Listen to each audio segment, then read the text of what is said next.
The second indictment he gave me was death sentence. All of a sudden it's went from 7 years to a death sentence. And they changed the charge from possession to transportation. Army trucks going along the road, and you're watching the army trucks. Then the stadium gate opens, and then the trucks drive inside the gate, stop, back, folding door, pulled down, 6 prisoners taking out one, 4 taking out the other, 2 out the other, 2 women. And actually it was only 6 men and 2 women. And you see them, hands behind the back.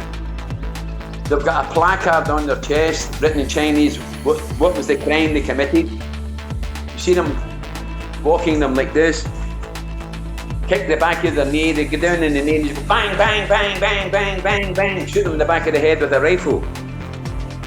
Right in front of your eyes, you're watching their heads, boom, boom, boom, boom. And then they say, if you don't confess, this is what's going to happen to you.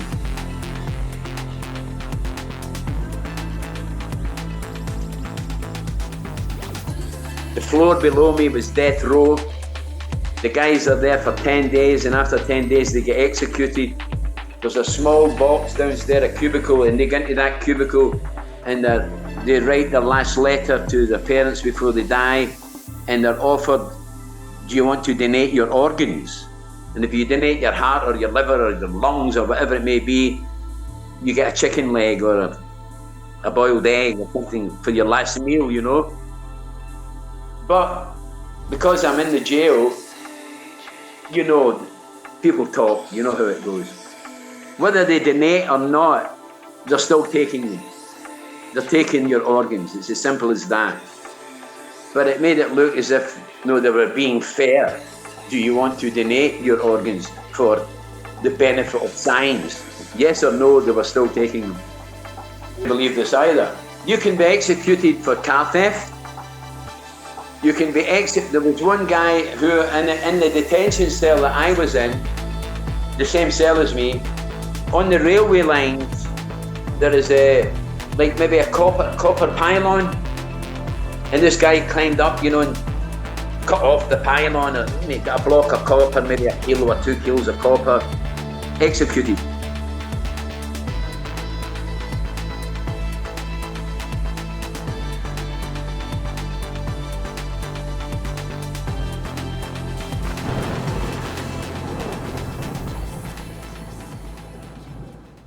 So today we are interviewing someone who's based in Indonesia and spent time in prison in China. I've never ever interviewed anyone who spent time in prison in China.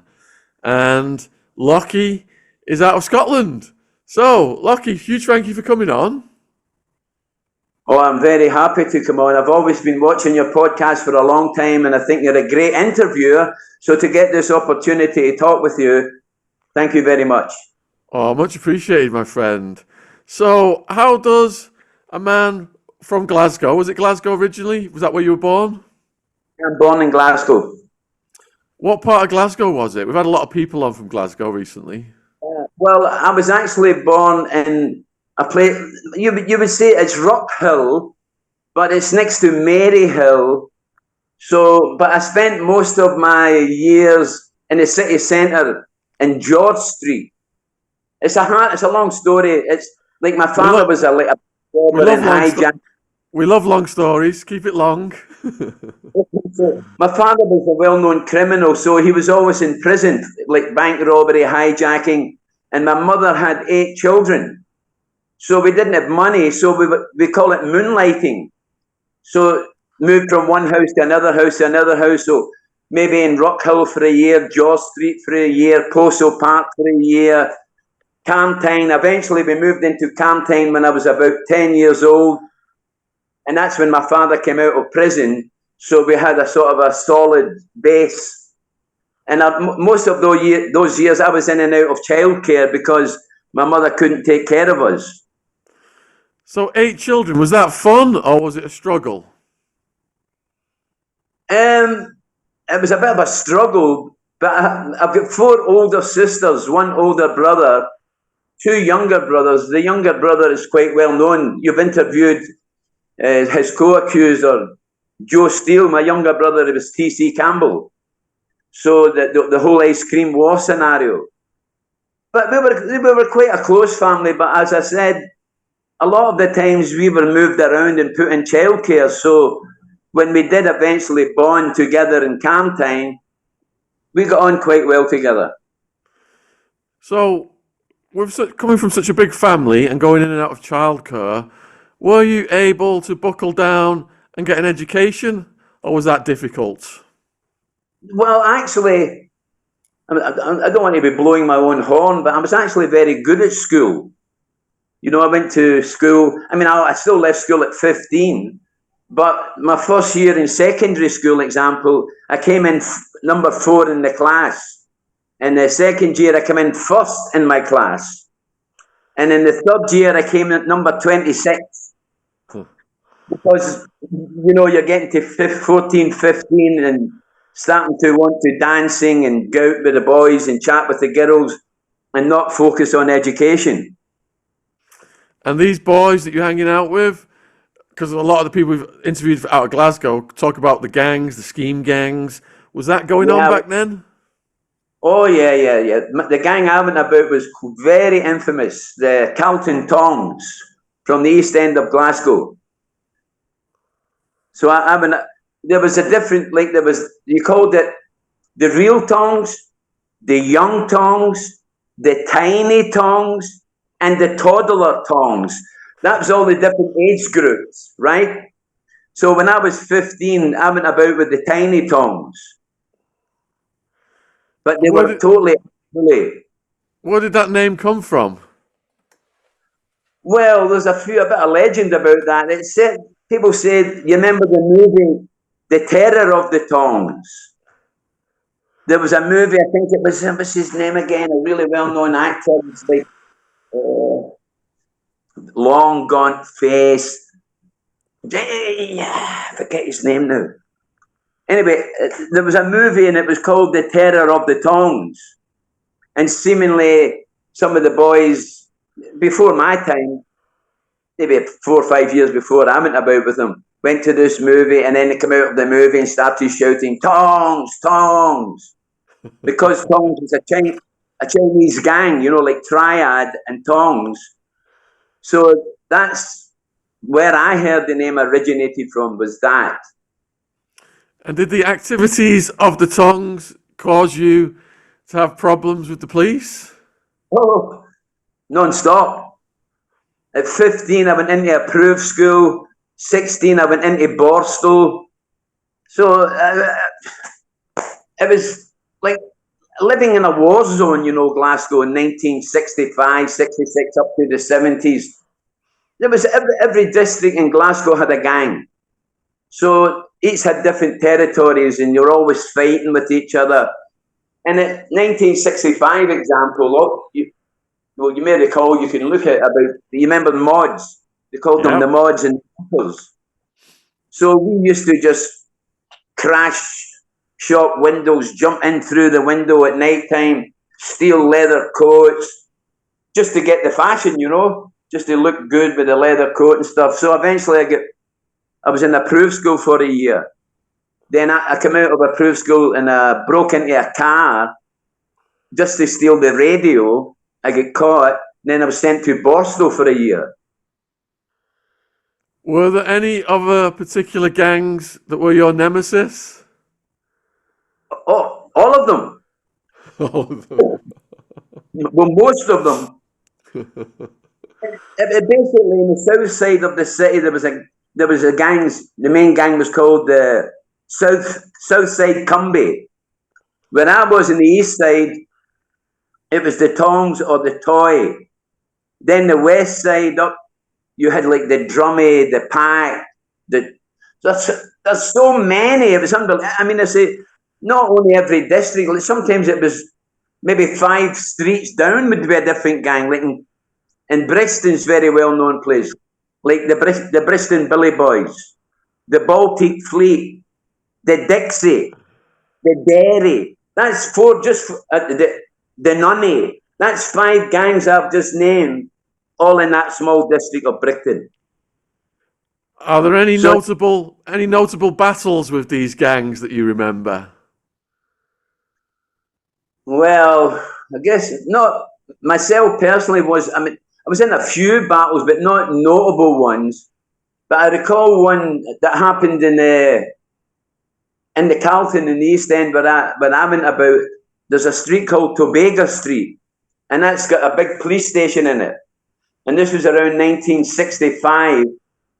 The Tongs barged into the police station and burned the cars and turned over the cars, smashed the windows. It was all over the newspapers at that time. Tongs run rampage in East End of Glasgow. But most fights were mostly chasing the gang, or the gang chasing you, or if you were outnumbered. So I don't really have memorable battles, but a lot of my friends did. You know, stab people. Some of them get life in prison for murder. But myself personally, to be honest with you, I was more focused. I used to want to be dancing, go to the dancing all the time and try and chat up girls. I wasn't really wanting to be carrying razors and knives. I had to sometimes when I was with the boys, but it wasn't really my thing. That was my younger brother, Tommy, TC. He was the leader of his gang, the Campbell Gaucho, the one that got arrested with Joe Steele. He was right into gang fighting and stuff. But me, I was a bit I guess you could say, a softie.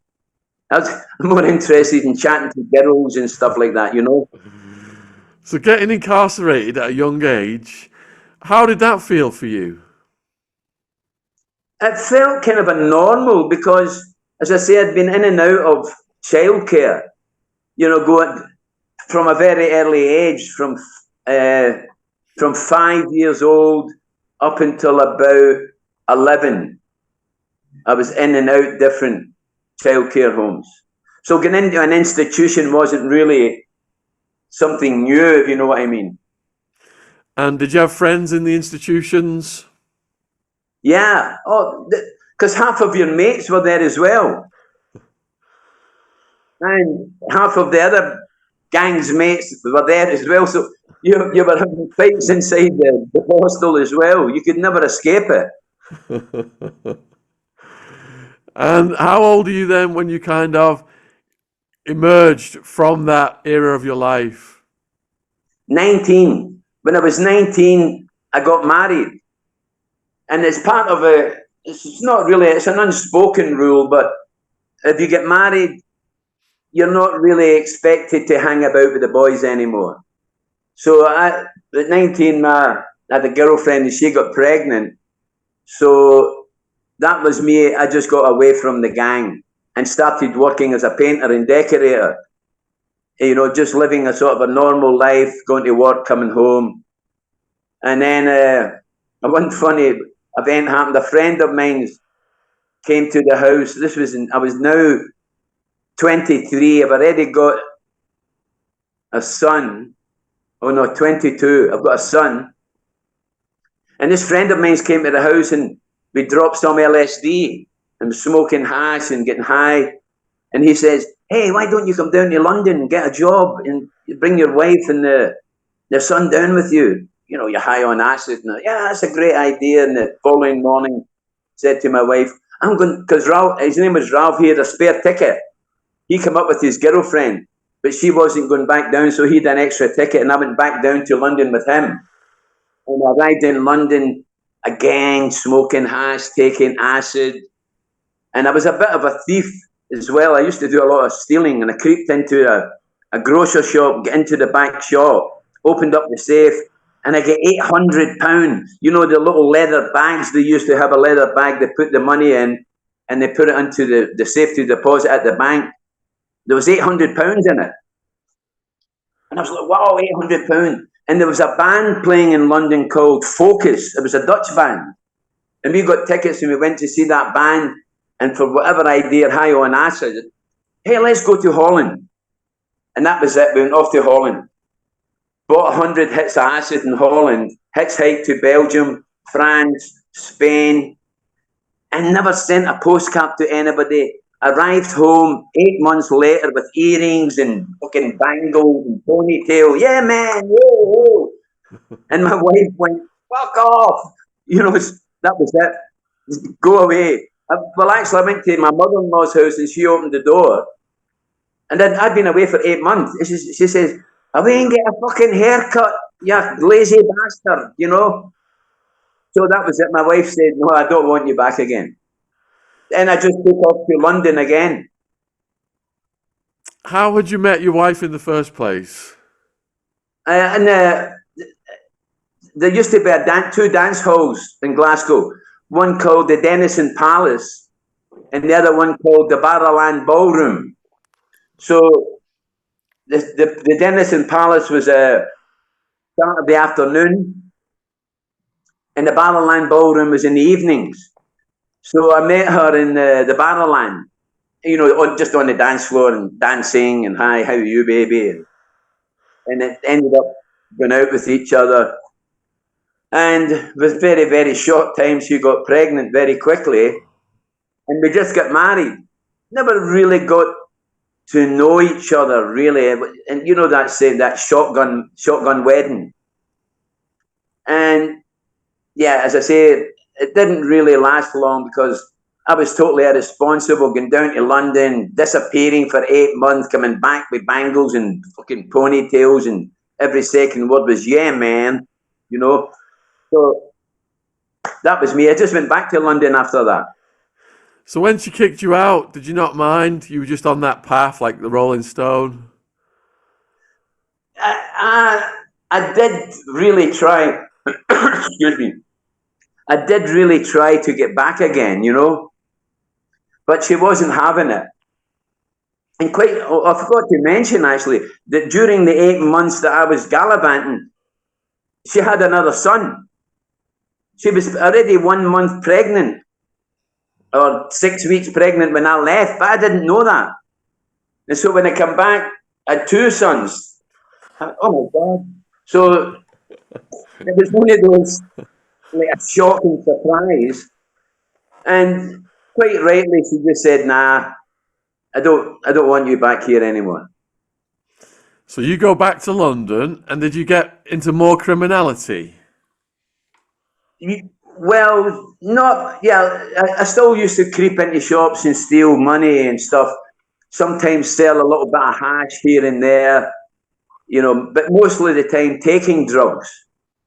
And then I got an opportunity once. This is how the whole trip started. In 1976, there was an ad in the newspaper for painters and decorators for Saudi Arabia. Oh, so I went down to King's Cross in London, got an interview. They said, well, you have to pass a test. So come, let's say tomorrow, they flew me over to Belgium, put me in a room and says, decorate that room, paint the ceiling, wallpaper 1 wall, paint 3 walls, the door, the window, and the skirting boards. And they observe. So there is a system of painting and decorating. I already done an apprenticeship. When I was in Boston, I'd done a 6-month vocational training course. And then when I left Boston, I got a job with a firm, painting and decorating. So I know how to do everything. So I just painted the ceiling, painted the walls, painted the wallpaper. Okay, tomorrow you're off to Saudi Arabia. Woof, wow, that was it. Get me off to Saudi Arabia. And this is like 76. And the salary was roughly about £500 a week. Now that's a lot of money in that for a salary in those days. And if you worked on a Friday, just a Friday because it's the holy day for Muslims, they paid you triple salary for the Friday. So I was getting about £700 a week. After you're there for 3 months, which you hear this, they pay for you to go on holiday. Or you can go back home. You know, they buy you your ticket, you want to go back home. But I met lots of guys on the job, and some people said, "Go, I mean, go to Colombia. Oh no, go to Peru. Oh no, go to Thailand." But there was lots of Indians on the job. A lot of the cooks there were Indian. I just decided, oh no, I'll just go to India. So with my free ticket, I went off to India and never came back again. Fucking about 40 years, I've still not been back. I just get lost. I just get lost. I went to India and wow. Then I started smuggling, you know.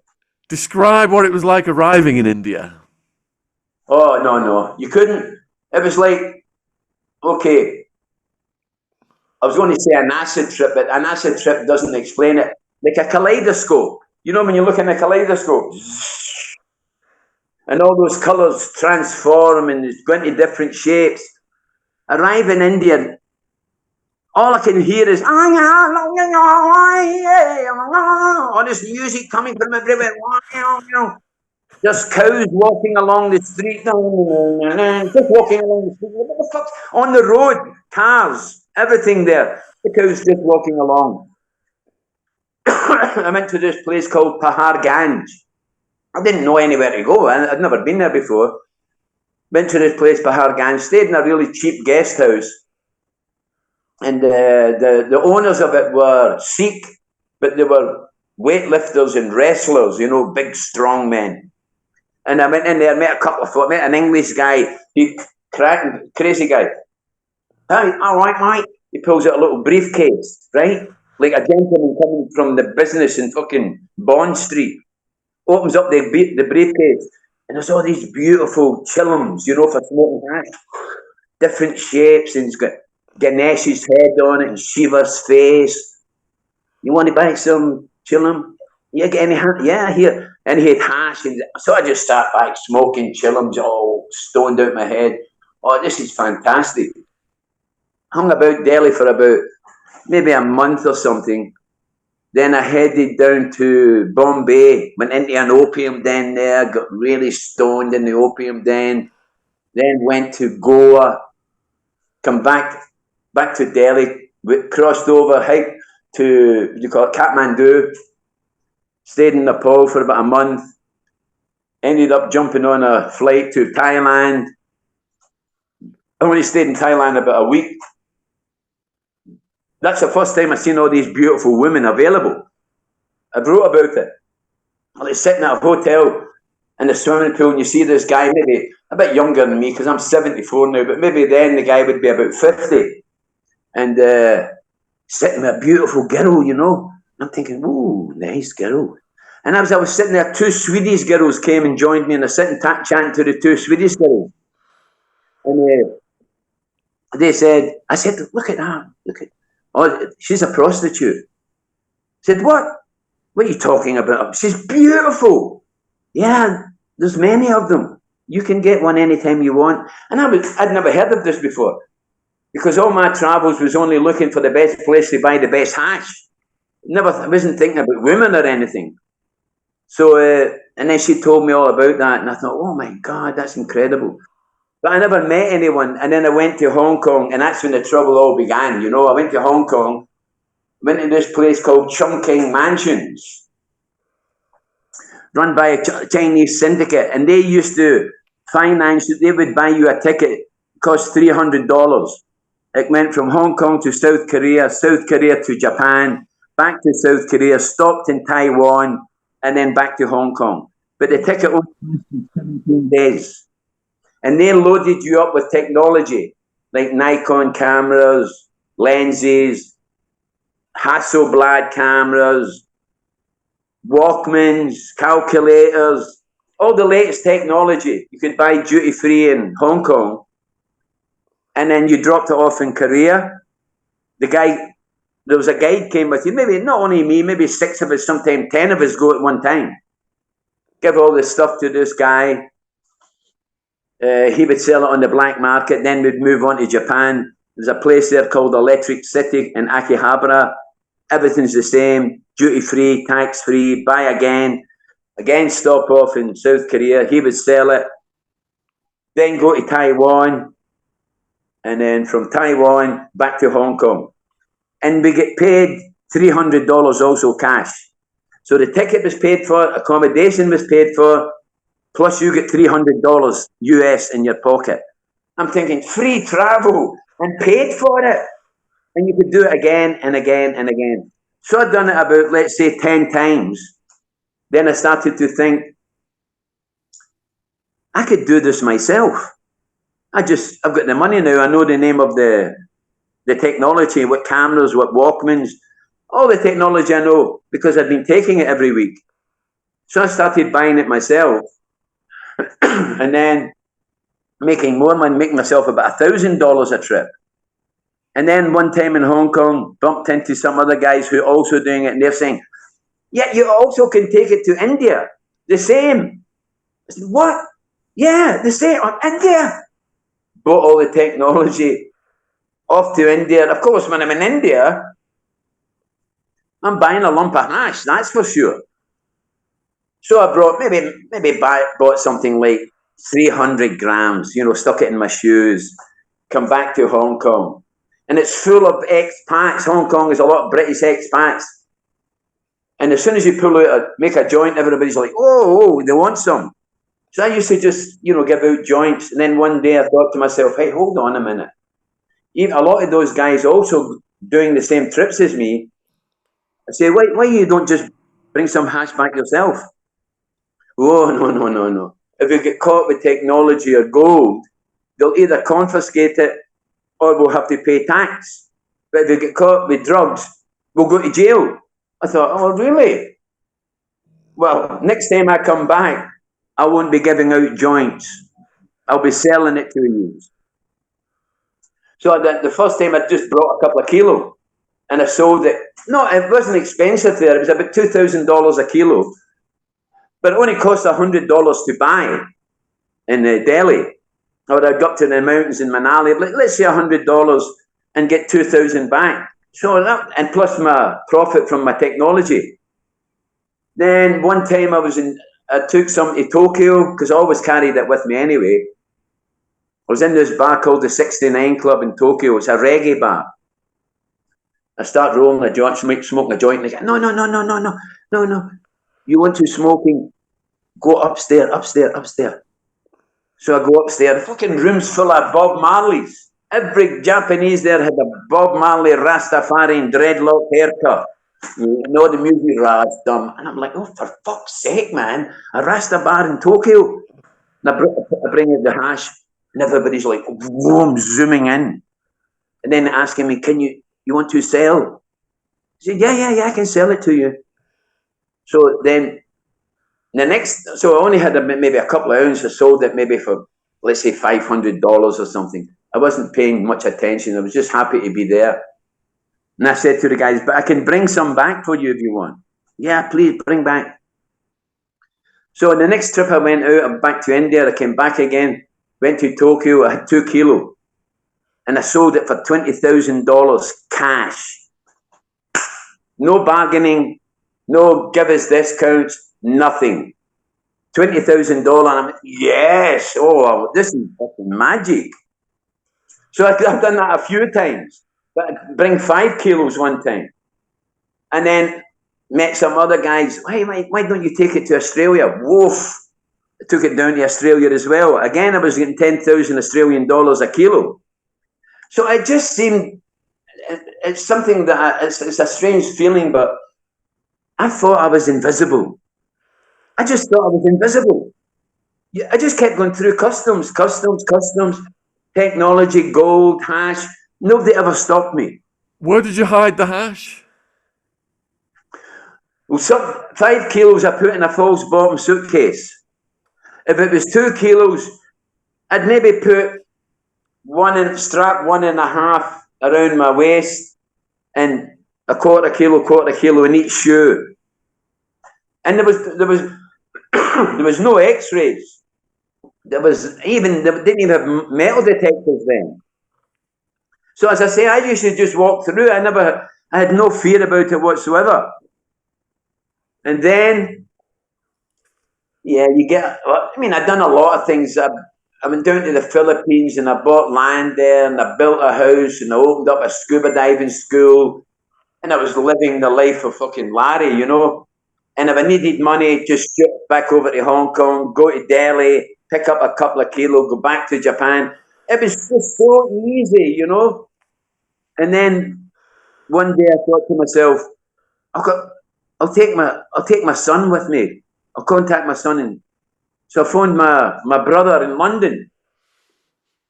And it just so happened, he says, Scott is in London. He's in London. I said, really? You got his phone number? Yeah. So my brother gave me his phone number and I phoned him, and Scott's saying, hey, Dad, not seen him for fucking 10 years, you know what I mean? He's already 17, 18. And I'm phoning him, and the last time I seen him, he was about 6 or 7. And I know it's terrible. And then he says, I said, yeah, you want to come out traveling? I'll take you traveling with me. Oh, I said, I've got a job. Oh, I said, oh, okay then. Then 5 minutes later, he said, oh, okay then, I'll come. I went, all right, fantastic. Sent the money to my brother, bought him a ticket. Met him in Islamabad in Pakistan. And then we started traveling overland through Pakistan. And I took 20 kilos of hash. I bought 20 kilos of hash. And I told him, you know, look, don't worry about it. You know, if anything happens, just say, I'm traveling with my father.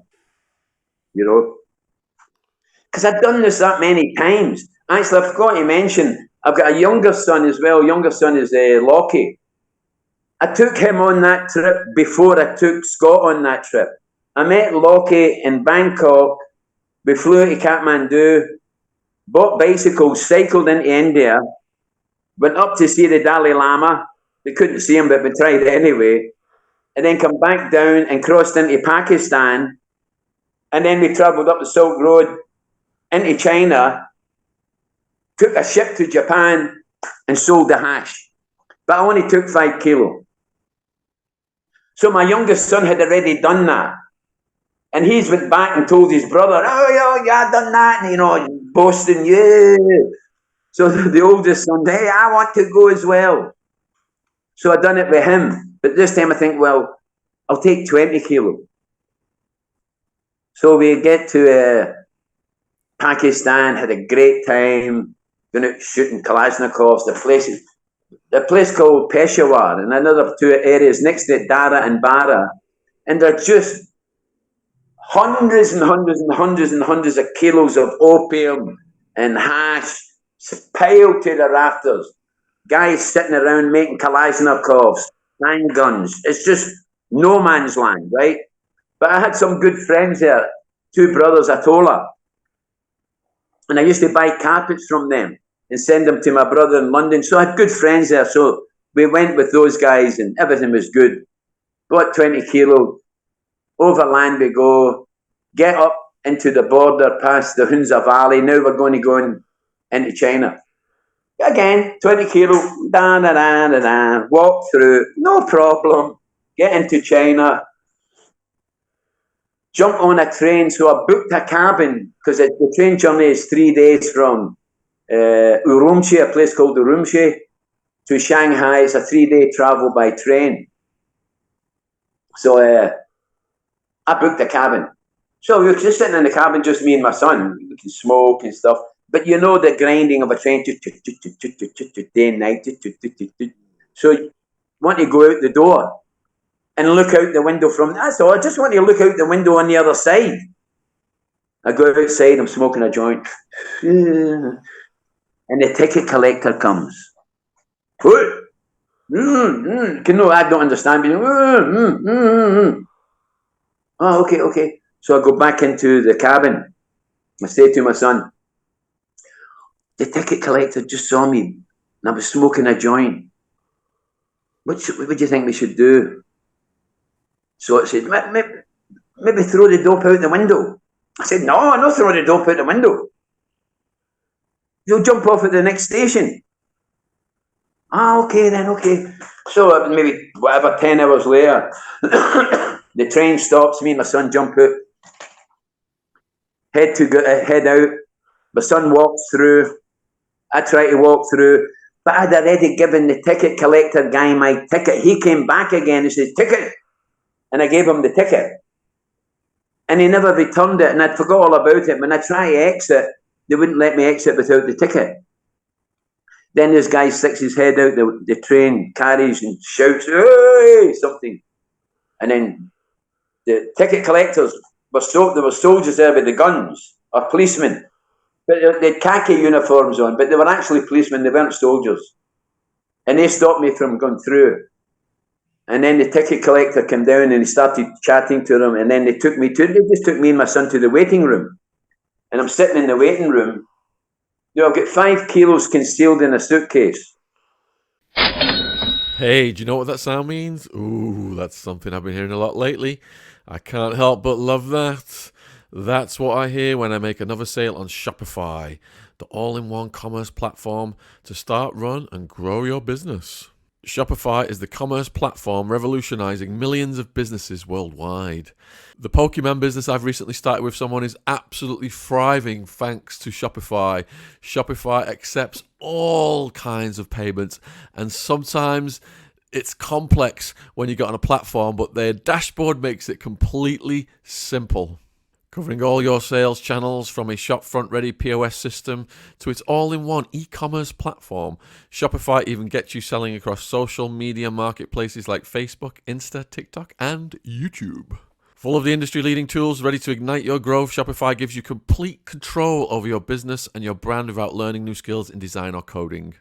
And thanks to award-winning help and with an extensive business course library, Shopify is ready to support your success every step of the way. So when it comes to dealing with people all over the world, Shopify is absolutely enabling us to smash it with our Pokemon business. Before Shopify, our Pokemon card business was in the dark ages. It's time to get serious about selling and get Shopify today. This is Possibility powered by Shopify. Sign up for a £1 per month trial period at shopify.co.uk/Sean, SHAUN, all lowercase. Go to shopify.co.uk/Sean, SHAUN to take your business to the next level today. Shopify.co.uk/Sean.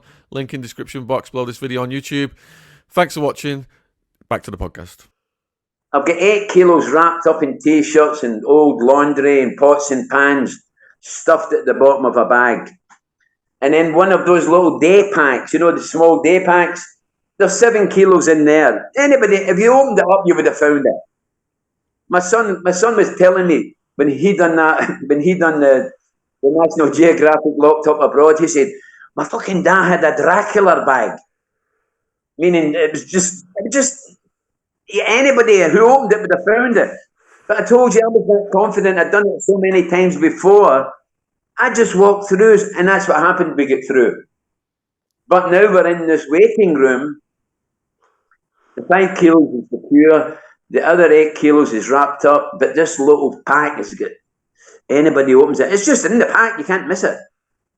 So while I'm sitting on the bench there, I start putting my hand in the bag and stuffing it under the chair that I'm sitting on.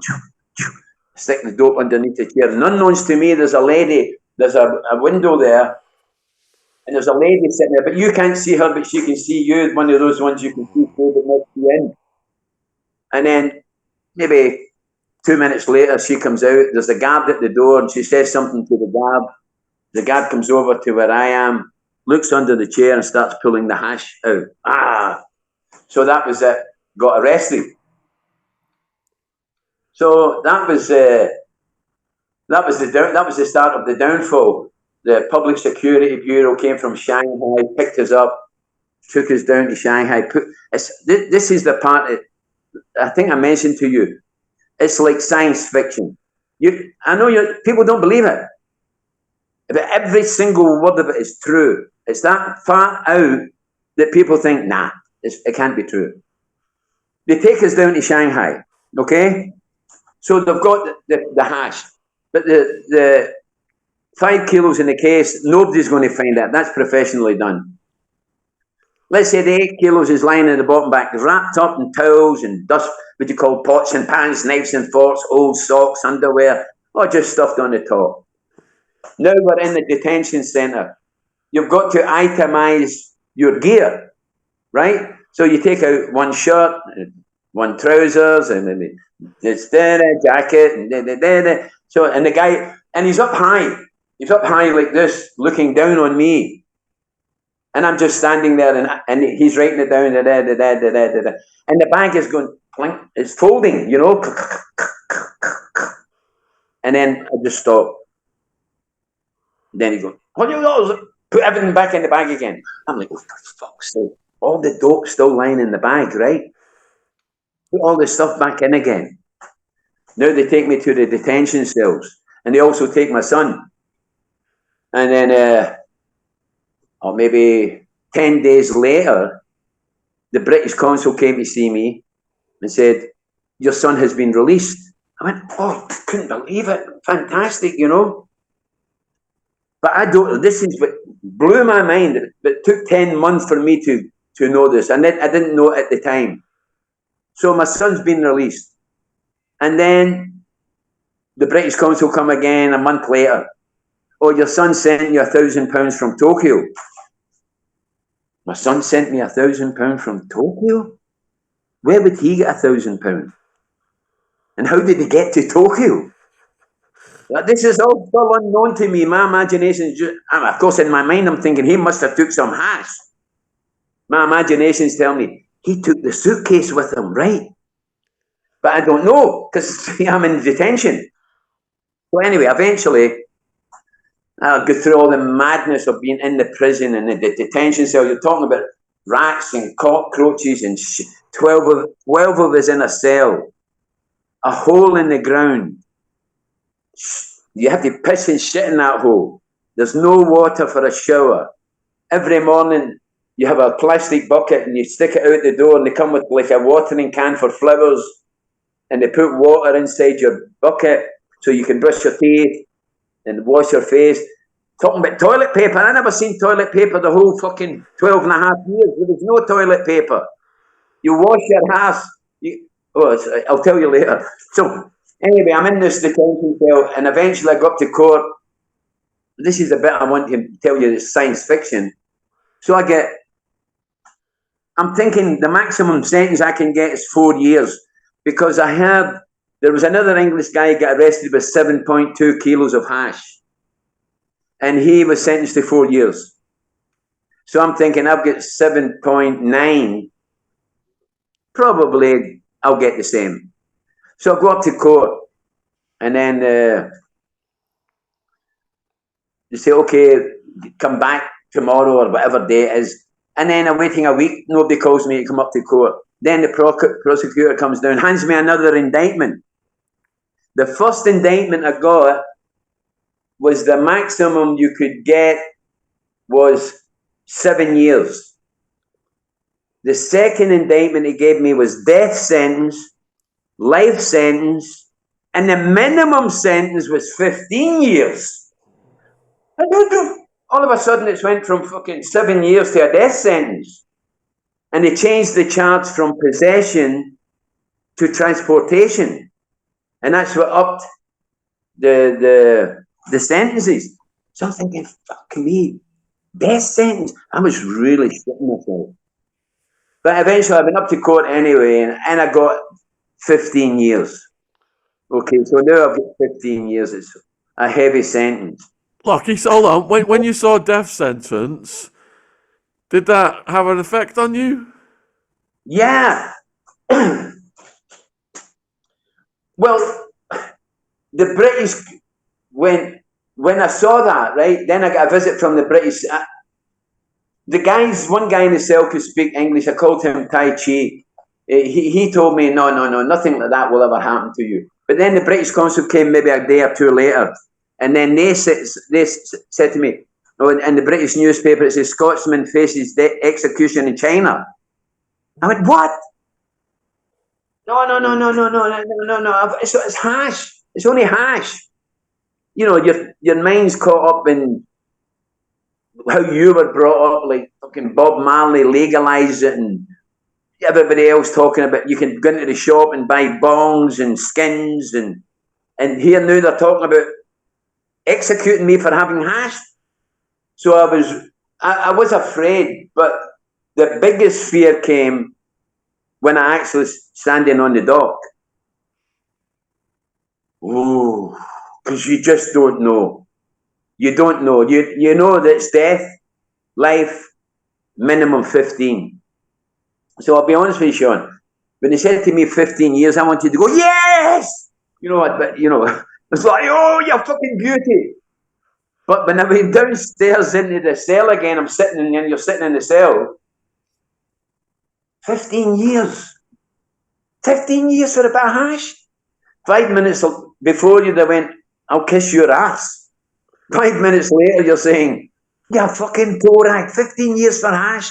So the mind flips very quickly, you know. So anyway, I get the 15 years. Now I'm going to the main prison. But that's when I've got to take my luggage with me. I got to take my luggage. The 8 kilos is gone. My son took the fucking bag with the 8 kilos all wrapped in t-shirts and pots and pans. He took it to Hong Kong. I went, oh my God, crazy motherfucker.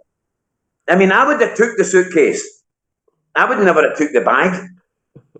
But he took it with him. And then the story goes on later on about that, because I told you he sent money from Tokyo. So he took it into Hong Kong, then he took something to Tokyo, then he sold it. But I didn't know that until much later. But now I'm heading into the prison with 5 kilos in my suitcase. Ta-da! Okay, that's cool. Nobody will find it. I'm 100% sure it's so well done. But my youngest son comes over to visit me. And I hand him the suitcase out on a visit. And I'm waiting for another. My younger son comes out to visit me, right?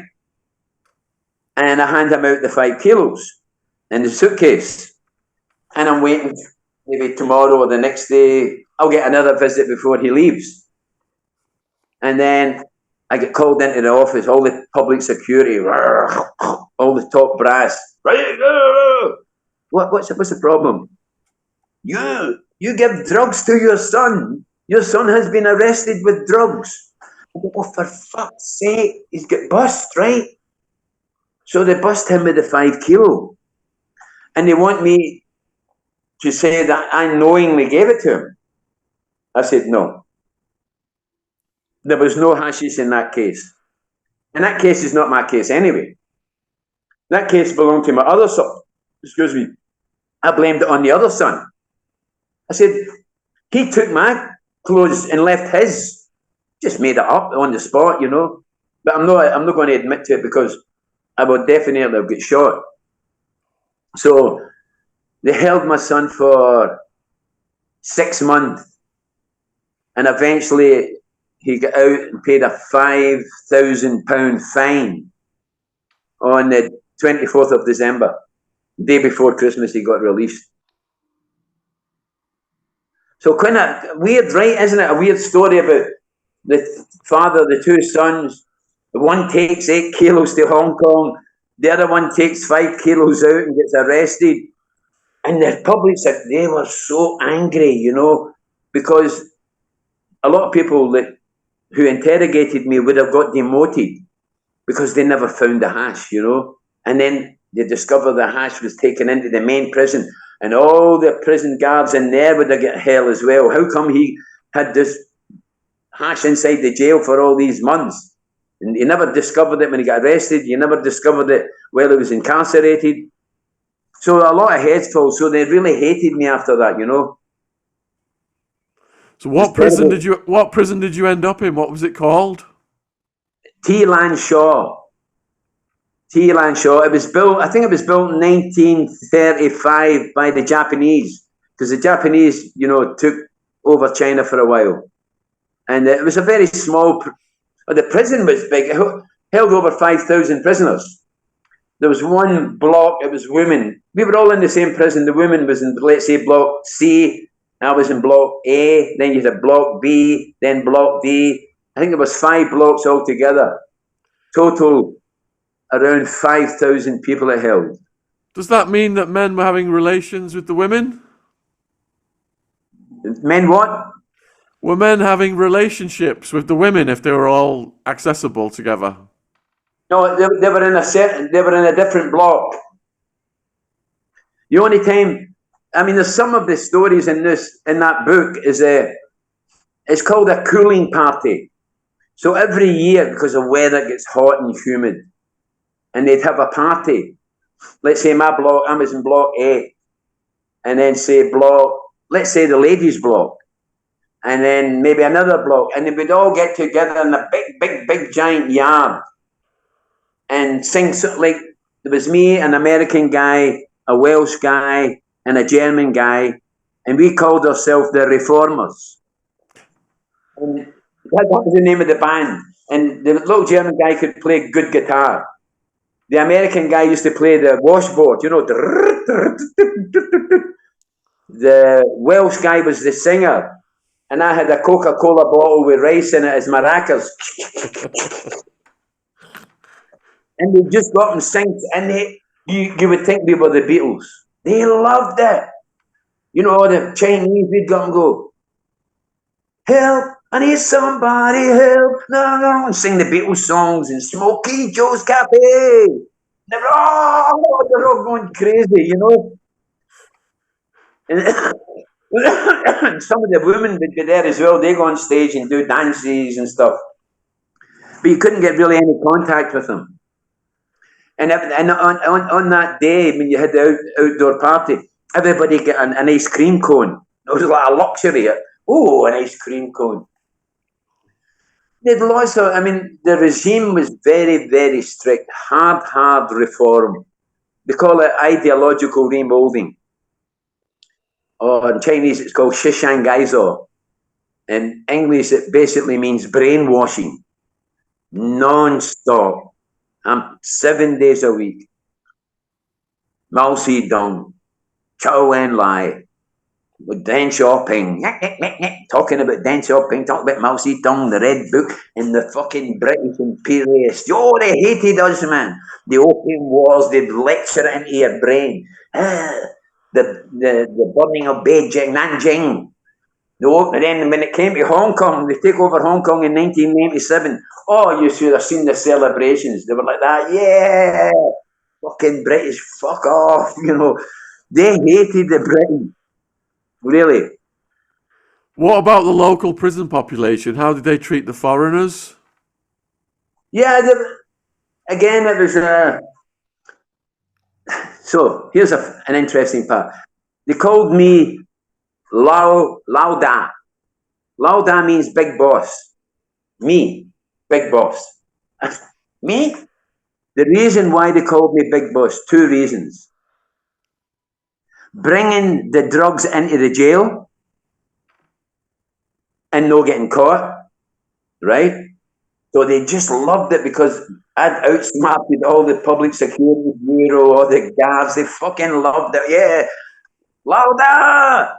So that was because I outsmarted them. And the second reason was my brother Robert in London sent me a parcel that would have lasted 15 years. T-shirts, shampoos, soaps from the Body Shop, 10 sets of razors, 100 razor blades, pens that's got three colours, you know, red, blue, green. You just click, and you get different colours.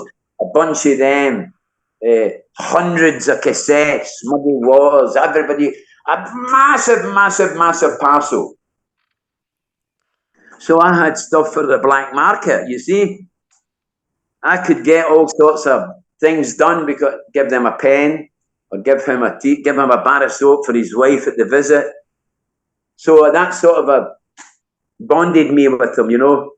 There was a guy the main guy there was called Blackfish. He was the leader, Lao Hun, old Blackfish they call him. He was the leader of the triads in my section. So, and I had an old friend who was a friend, but he was a translator, Jing Feng. He was the translator, so they would ask Jing Feng, oh, ask Lao Da, can I get a bar of soap? Or can I get a razor? Can I get a pen? Jing Feng would come to me and ask me, Lao Da wants this, Lao Da wants that. And I would give it to them. Then in exchange, they were sending letters out for me.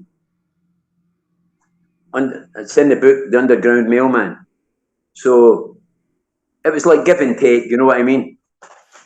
How did you settle in?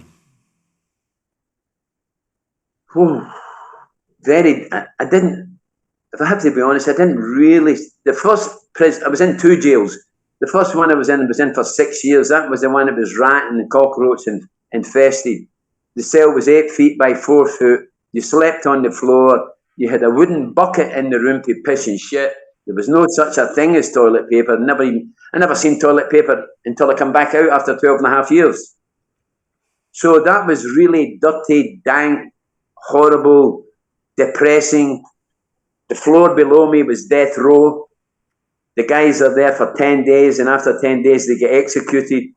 There's a small box downstairs, a cubicle, and they get into that cubicle and they write their last letter to their parents before they die, and they're offered, do you want to donate your organs? And if you donate your heart or your liver or your lungs or whatever it may be, you get a chicken leg or a boiled egg or something for your last meal, you know. But because I'm in the jail, you know, people talk, you know how it goes. Whether they donate or not, they're still taking them. They're taking your organs. It's as simple as that. But it made it look as if, no, they were being fair. Do you want to donate your organs for the benefit of science? Yes or no, they were still taking them. Ooh, that's insane. I've interviewed a lot of people. I've never heard anything like that before. What were the insects and the rats and the vermin like? Well, I hated it, you know, because even now to this day, I'm afraid of rats. I'm not afraid of cockroaches. I'll just chase them away. But rats, I'm afraid of.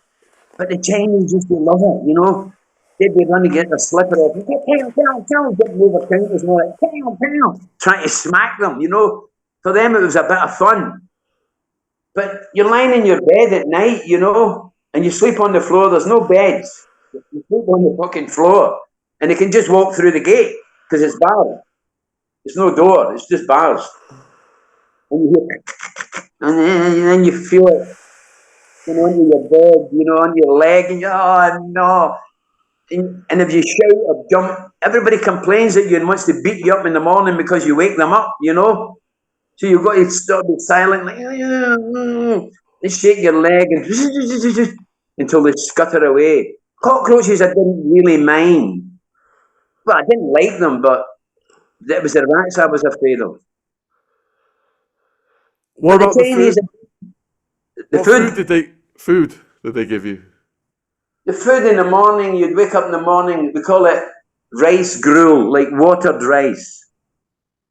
And maybe a bit of pickled cucumber or a bit of pickled carrot, maybe a small chili, and one piece of steamed bread. That was it. The breakfast was terrible. Lunch was not bad because twice a week they would give you meat, either a chicken wing or a rasher of pork with vegetables and rice. So that it was quite good. I mean, it wasn't good food, but it was enough. What was available on the black market to eat? You didn't need a black market. If you had money, you could buy directly from the kitchen. Unbelievable. Eh? So, and that's another thing, you know, about a communist country. They were always into money. If you had money, you didn't buy 2 apples. You bought 20 kilos. You bought 50, 70 kilos of watermelon. They came in boxes, big boxes. You want a chicken, you can buy a chicken. You want duck, you can buy duck. They had the tinned peaches, tinned sardine, things like that you could buy every week. So there was, and biscuits, of course, packets of noodles. Eventually, they allowed us even to buy a jar of coffee so we could actually have coffee. It took a while for them to accept that we could buy coffee, but they did eventually let us buy coffee. So if you had money, you no problem for food. How did you wash? Well, in the morning I told you there's a bucket. they come with the, what do you call that, the watering can, put it in a little bucket, brush your teeth, just splash your face, with a small towel, you wet it, maybe rub under your arms, your bollocks and stuff. And twice a week you could take a bath. So twice a week they took us to the end of the corridor, and there was a big giant wooden tub, and it would be filled up with water, and you could scoop it out like with a scoop, and scoop yourself, wash yourself down. They had that twice a week. So did you have to pick up the language to survive? Yeah, I can still speak some now, but when I left, I could speak quite well. But it's another strange thing is, I don't know why, you always learn the fucking bad words first.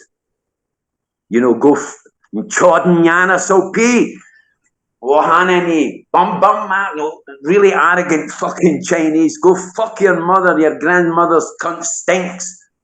You know, the most foulest fucking words you can. Chinese is a terrible foul language, man. Really foul. They always condemn your ancestors, you know. It's always your grandmother, your great-grandmother, and stuff like that, you know what I mean? So, of course, I learned all that first. And then, eventually, like, ni hao, wo ren si ni hen gao xing. Gentian ni gan sama, hello, how are you? What are you doing today?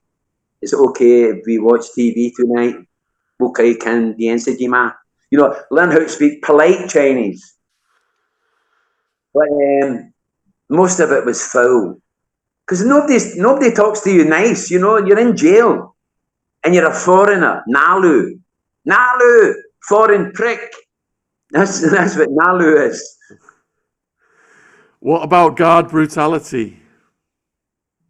With the foreigners, no. Maybe one time with an American guy, because he was really arrogant, but not much. But with the Chinese, cattle prod. Cattle prod. Oh, you used to see guys. They just do it. They don't take you away anywhere private to do it. They just do it in front of you. You know that there's nothing hidden. It's the communist country. You're here to reform. Anything you do, it steps out of line, is severely punished. Unless, again, if you know somebody like the Triads, and they've got a connection. There was one screw. I only know one screw who was bent and corrupt, and Lao Hun used to deal with him. But anything other than that, it was very disciplined. Everybody followed the rules. Not like, I've heard you talking about American prison. Hear people talking about British prisons. But stabbings, slashings, drugs, no. Not there. It doesn't happen. There was one guy, I can tell you this is a fact. There was one guy, when I was there,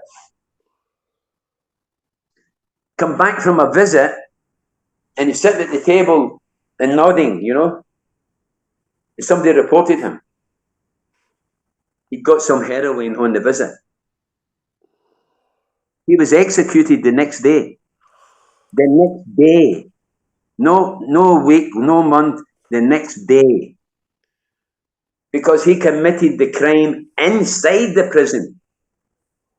Outside the prison, you're going to get a trial. You can go to court. But you've already been punished and sentenced by the court, and now you're committing another crime inside the prison? No. It doesn't happen. They don't take it. How was he notified he was going to be executed, and what was the method? No, they don't notify him. They just take you away, put a rope around the back of your neck, tie your hands behind your back, take you out to a stadium, bang, shoot you in the back of the head. They showed us live executions. When I was in a detention centre, that was part of the interrogation. Sit in a room, my arms like that, strapped onto a wooden chair, and the film starts rolling on the screen, army trucks going along the road, and you're watching the army trucks. Then the stadium gate opens, and then the trucks drive inside the gate, stop, back, folding door pulled down, 6 prisoners taking out one, 4 taking out the other, 2 out the other, 2 women. And that's like, there's only 6 men and 2 women. And you see them, hands behind the back. They've got a placard on their chest, written in Chinese, what was the crime they committed. You see them walking them like this, kick the back of their knee, they go down in the knee and just go bang, bang, bang, bang, bang, bang, bang, shoot them in the back of the head with a rifle. Right in front of your eyes, you're watching their heads, boom, boom, boom, boom. And then they say, if you don't confess, this is what's going to happen to you. And I'm like, oh, for shitting myself, you know. They've done that more than once. Even when I went to the main prison, after sentence, they still showed them. They showed them, because they've got prison TV. So that everybody in the whole prison can watch in the prison TV. An example, a Communist Party, maybe 2 Communist Party members get busted for corruption. Oh, parade them along, bend them down, bang, bang. Shoot them in front of you. And just to let people know, don't break the law. Never go against the Communist Party. That was kind of like people have asked me about it. I was talking to somebody about it. And there was that lady I'm telling you about who I was editing the book with. And she says, doesn't it make you like have nightmares? I said, at the beginning it used to drive me crazy. And after a while, you don't even notice it. It's normal. It just becomes, somebody gets shot. How many get shot today? Because we could look out our window, death row, 2 death rows. One below me, where they take the organs, they will be executed within 10 days. That's for sure. They've already been sentenced and will be executed within the period of 10 days, no more. Opposite is also death row. But they're making an appeal. So they can get their sentence possibly commuted to a life sentence. Right? So there was 2 death rows.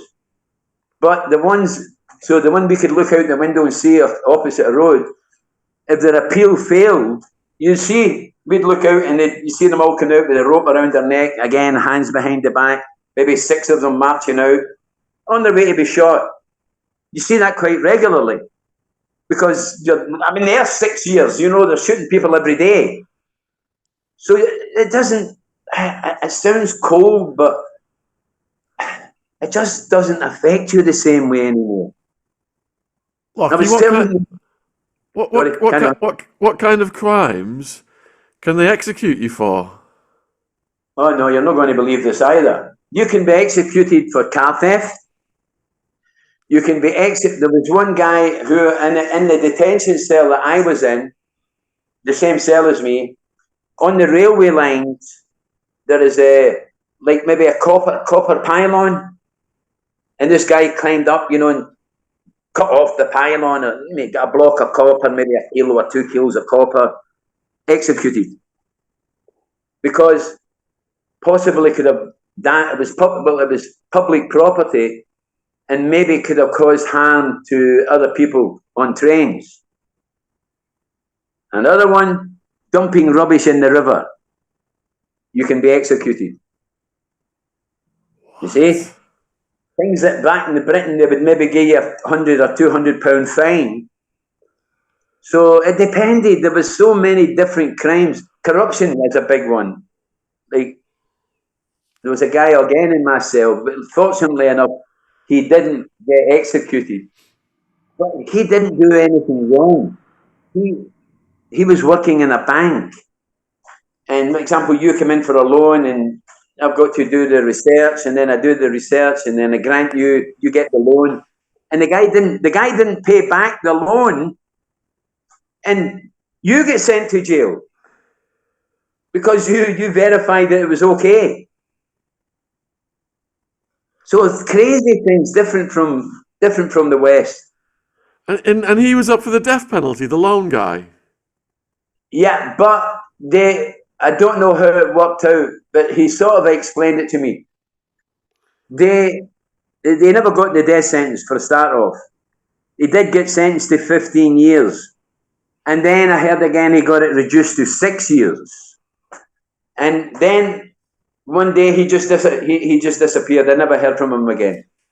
But things like who's responsible? You go to take a loan to start a business, your business fails, you can't pay back the loan. Why should I go to jail? Right? I don't know how they word it, but it's like, well, you were being irresponsible in your research. You should have done more research, more inquiries, something along those lines. I'm not really sure, but that one really surprised me was when he got that sentence. I said, but you never done nothing wrong. That's different in China. People look at things differently. So, were there any people that you were friends with, or you associated with, conversed with?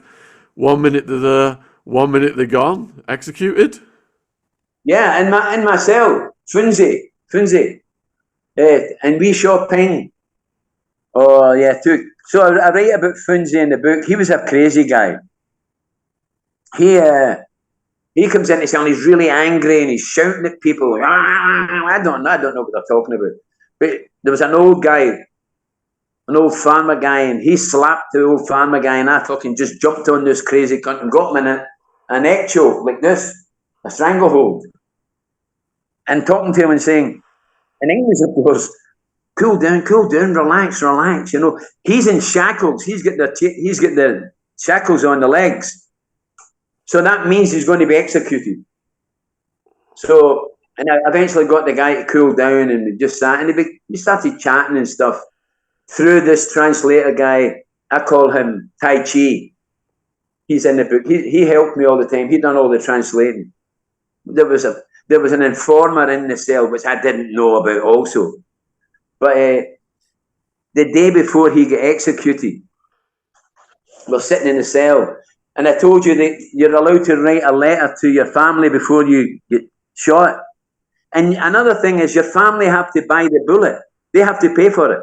The government doesn't supply it. The family has to buy it. That's a fucking slap in the chin, isn't it?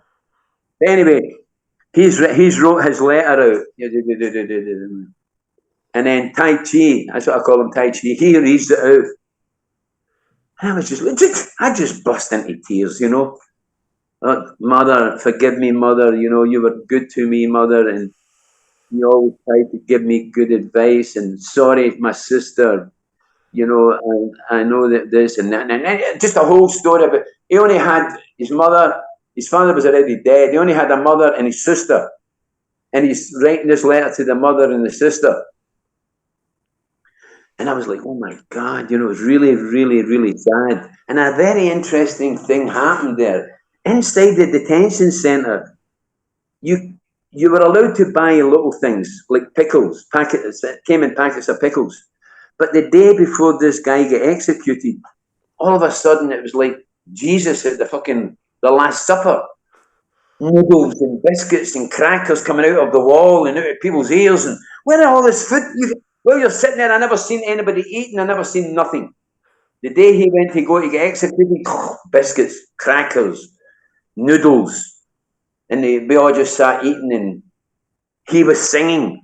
The guy was going to get executed, I called him Sing Song Wong. He was like, how can this guy be fucking singing? He's going to be shot tomorrow. So that's what happened. The following day, he was executed. And the other little one was Wee Chopin. He was another nice wee guy. What was the thought process, though, in going from being shocked at that to accepting it as part of everyday life? That's a difficult question. I think it's a gradual thing, right? I'll give you another quick incident of looking across the road to death row. I'm sitting on the table just outside my cell, and I hear, I mean, the screams of a cat, so loud. I jump up and look out the window. and there's two Chinese guys, and they've got this cat and trapped in a bamboo basket and pouring boiling water on it, right? And just pouring it, and then it sort of collapses. And then they tied it up like this, on a basketball court. What do you call it? But the board is where you throw the ball. There's the metal bars and there's little cross things like this. And they tied the cat there and skinned it. And then they eat it, of course. So that sort of shocked me more. That was when I just went into the prison. But when you're seeing people going out all the time, like, let's say in 1 week, maybe let's say Monday 2 people went out. Let's say Wednesday maybe 5 go out. Maybe if Saturday or Friday 1 goes out. It's just going around and around and around and around. Day in, day out, 1 year, 2 year, 3, 4, 5. I was there for 6 years. You don't see it anymore. You don't even, at first, you're really curious and, oh my God, oh my, those fucking guys are going to die today. They're going to die. And you're really sad and you conflicted emotions and choked up. And for whatever reason, I can't explain it to you, it just goes away. It goes away. Those emotions don't rise anymore. Is that to protect yourself psychologically? I think it is, actually. Now that you mention it, you've got to protect yourself in some ways. And yeah, I was going to say you turn a blind eye. It's not really a blind eye. It's more like, yeah, like you say, it's not a conscious thing as far as I'm aware, but it's like you just said there. Psychologically, you're building a wall. You maybe not be aware of it, but you're actually building a wall. And it just doesn't seem as bad anymore. It's a straight, as I say, I don't know how to explain it. I've spoke to a psychiatrist about it when I go out. But it's another, I can't understand. They say to me, yeah, but you're suffering from post-traumatic stress disorder. And I said, no, I'm not. I'm fine. There's nothing wrong with me. I'm not stressed out. I don't feel it. You know what I'm saying? I don't feel stressed out. I'm quite happy. So I don't know how to explain it to you, but they say, no, you're definitely suffering from stress. Okay, maybe sometimes I would get a little bit depressed. Yeah, everybody does, I mean, if you think about your time in jail in America, you're not exactly dancing. You didn't enjoy your time there, but you're not living. You're not hanging on to that pain that you suffered back then. You've let it go, right? It can definitely come back. I'm sure it does at times in thoughts, but then it goes away again. So that's how I look at it. It's not something that I'm living with. It's something that I lived with, but I'm no longer living with it now. So the particularly gruesome part of this then that you mentioned earlier is the organs thing. Did you ever learn where the organs went to, how they're extracted? What the mechanics of that whole thing is? Yeah, well, I wouldn't know where they went to, but of course you hear rumors. Rumors is like it's going to Communist Party officials, the older ones, or people with a lot of money. You hear rumors like that, but how true it is, I'm not sure.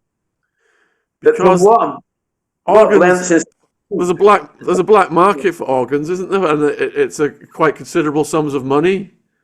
Well, that's what I was going to say there. While I was there, I didn't know what was going on. I'd heard rumors, but since I've came out, then there's a lot more light's been brought to it. At least to say, organ harvesting, people paying lots of money. Could be from America, can be from Singapore, can be from Malaysia. Different parts of the world, seemingly that's one of the best markets to go to is China for organs.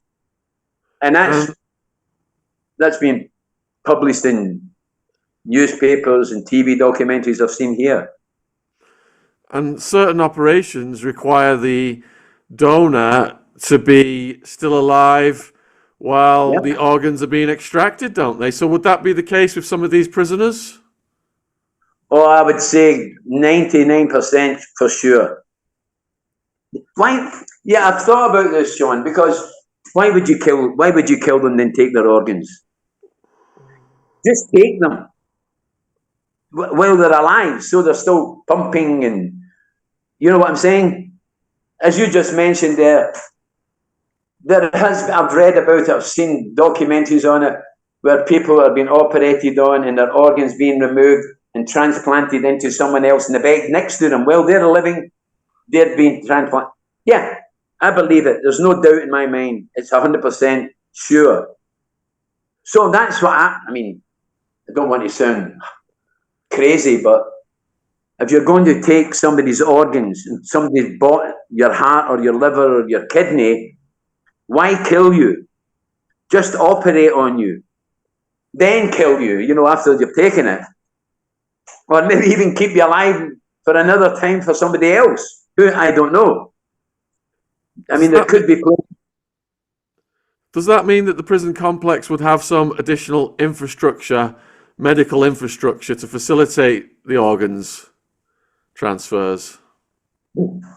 Well, the first prison I was in had a big hospital, but I would imagine it would be something a bit more sophisticated. The person who was receiving the heart or the liver or the kidney, they would have money, or as I say, a Communist Party official, and they would have a special place. The prisoner's no choice. He's already chained up, tied up, shackled. They can take him wherever they want to take him. So I don't really think, I'm not sure, but I don't think they would perform operations actually in the prison hospital. I think they would take them to a private place. But I'm not sure, but that's what I would think. And was this something that the prisoners ever discussed, the threat of ending up a donor? Well, the prisoners used to joke about it, not the ones that was on death row. There was a guy, I told you death row was below me, and the little guy on my wing was a good little football player. We ended up getting a little three-a-side football team with the Gab. I was pretty good at football, and the Gab loved football, so sort of kissing his ass and stuff and trying to get games and stuff. And a little guy used to play with me. His brother worked down. His brother's also in jail with him, but he was downstairs in death row. And then they would joke about it, and they say, "Oh, he's going to donate his liver for a boiled egg. Ah, stupid cunt. He could get a chicken leg if he asked for it." It's just a joke to them. But it was true. You did get a chicken leg. Everybody gets a last meal, right? In America they've got the same. You get a last meal. The difference here is, let's say the last meal was a chicken leg, but if you donate your lung or your organ or whatever organ, you get 2 chicken legs and a boiled egg. But this is what I'm saying, Sean. The Chinese are not that stupid. Even if they didn't donate it, they know that they were getting it. That was getting taken. That's as simple as that. You can kid yourself on, okay, no, you're not, I don't want it. I don't want the chicken leg and I don't want the boiled egg. No, they're still taking it. That's the fact of the matter. They're not going to let a healthy body go out the building.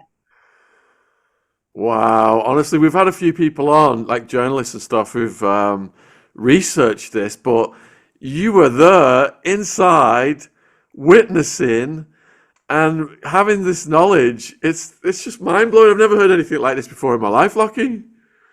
No, it's true, Sean. It's true. Like that little box thing. I've got a warped imagination at times. I wanted to write this play called The Barber's Chair. Because before they get executed, they shave your head. Because we're up on the third floor. I told you death rows on the second floor. Then you hear, you can hear it, right? So you know somebody's going away to be executed. So this little black box here, my vision was I could write a play.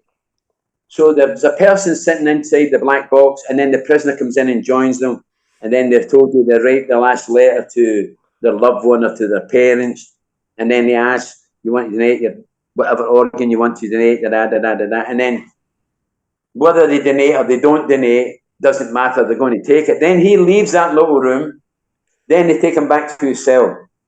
And every cell, there's somebody sits outside the cell on a small stool like this. You're never alone. They watch you 24 hours a day. And then the next thing that happens is the door opens, and then somebody's getting their hair cut. And then you look out the window and you see them tied up and taken away to be executed.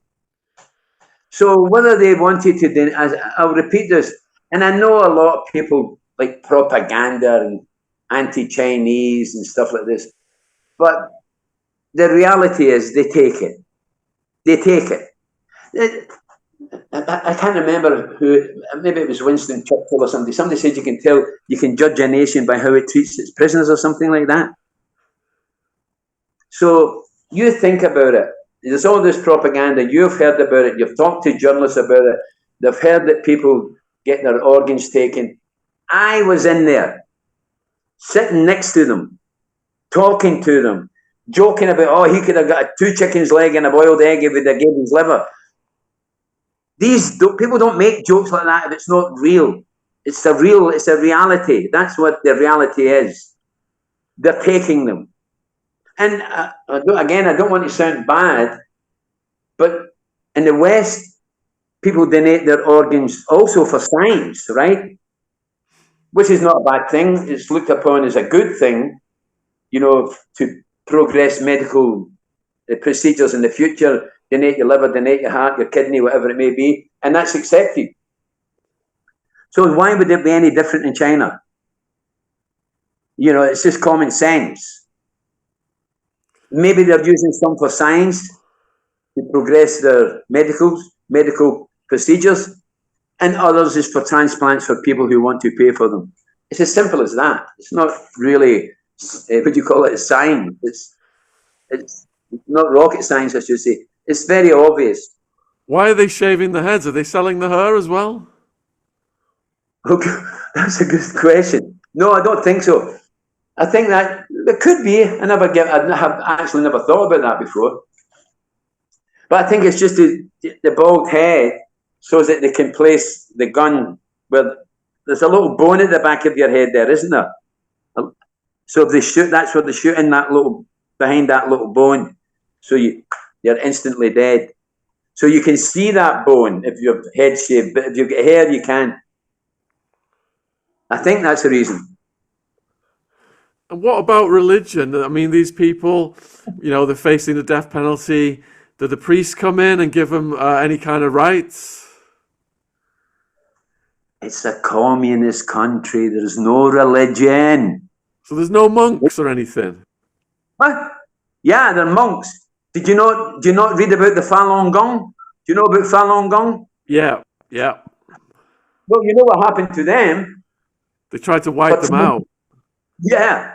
So there's certainly no religion in a prison. I can assure you of that. No. But funny is there was religion, but we get moved to this new prison. In the book, the part 2 is Qingpu Prison, a modern civilized prison with a strong emphasis on cultural values.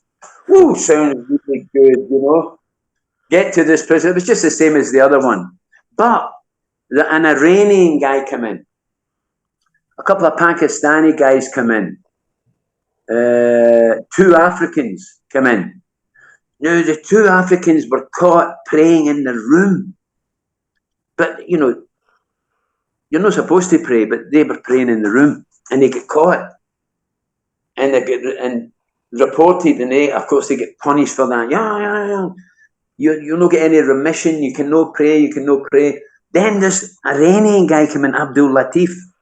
Oh, a big guy, big what do you call that, kafiri hat or something, and big shalwar kameez, big guy. And he said, hey, I want my Quran.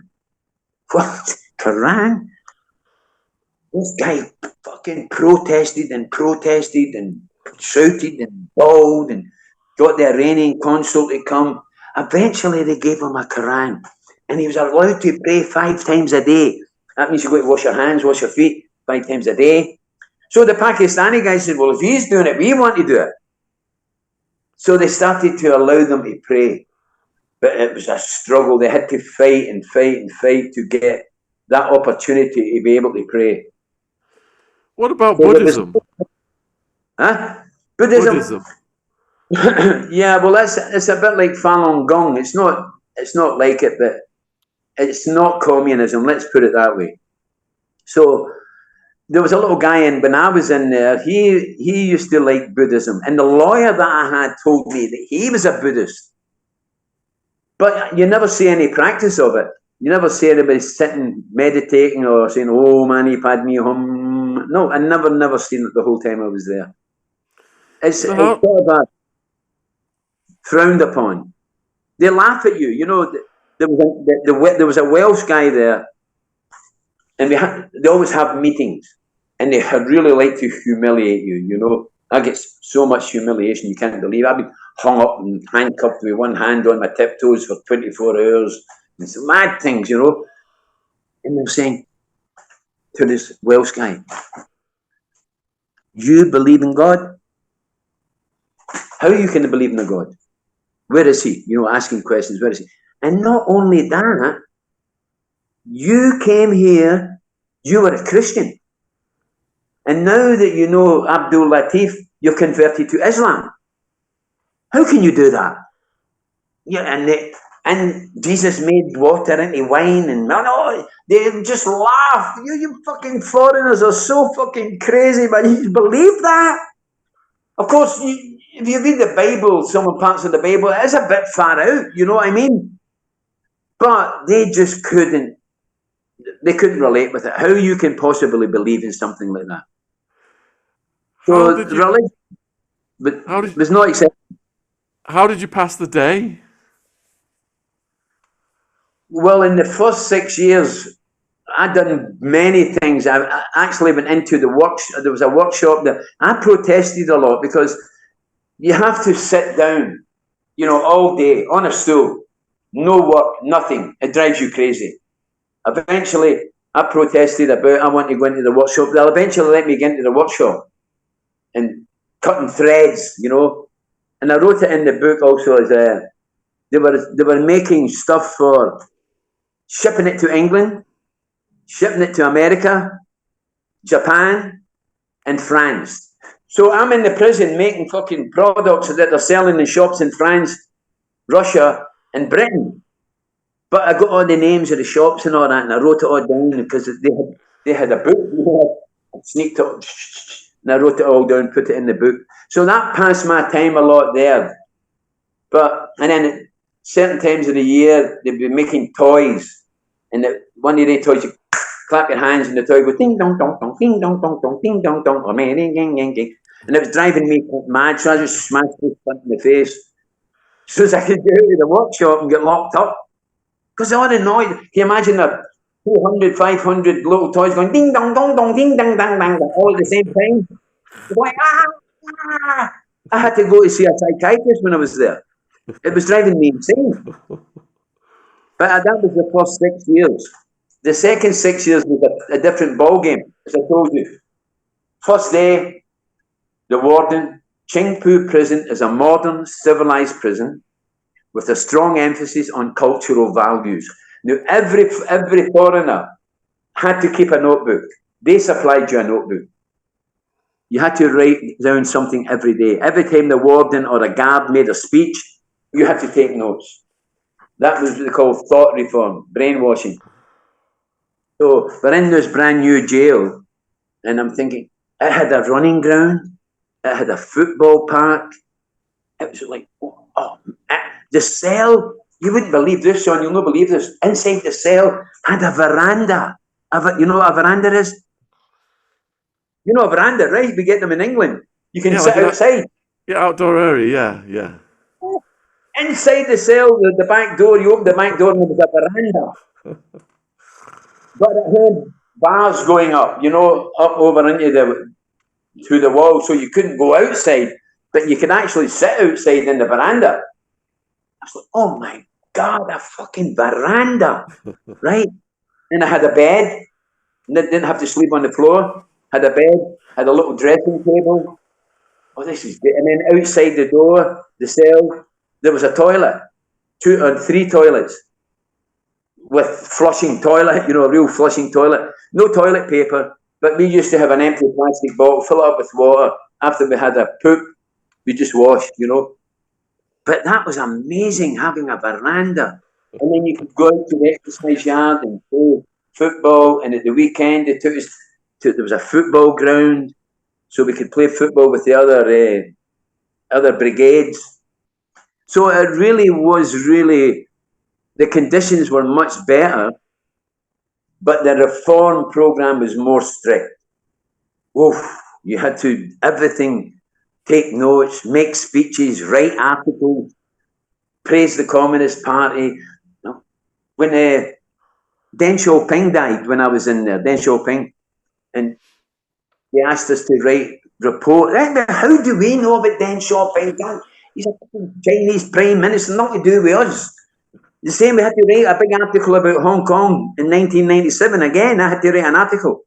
But fortunate enough for me, my brother had sent me a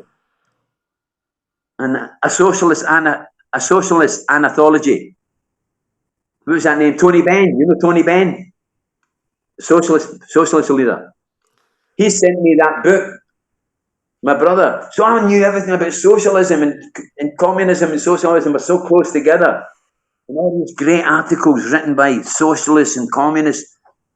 And all the prisoners were all the Pakistani guys. Like, come on, write me something.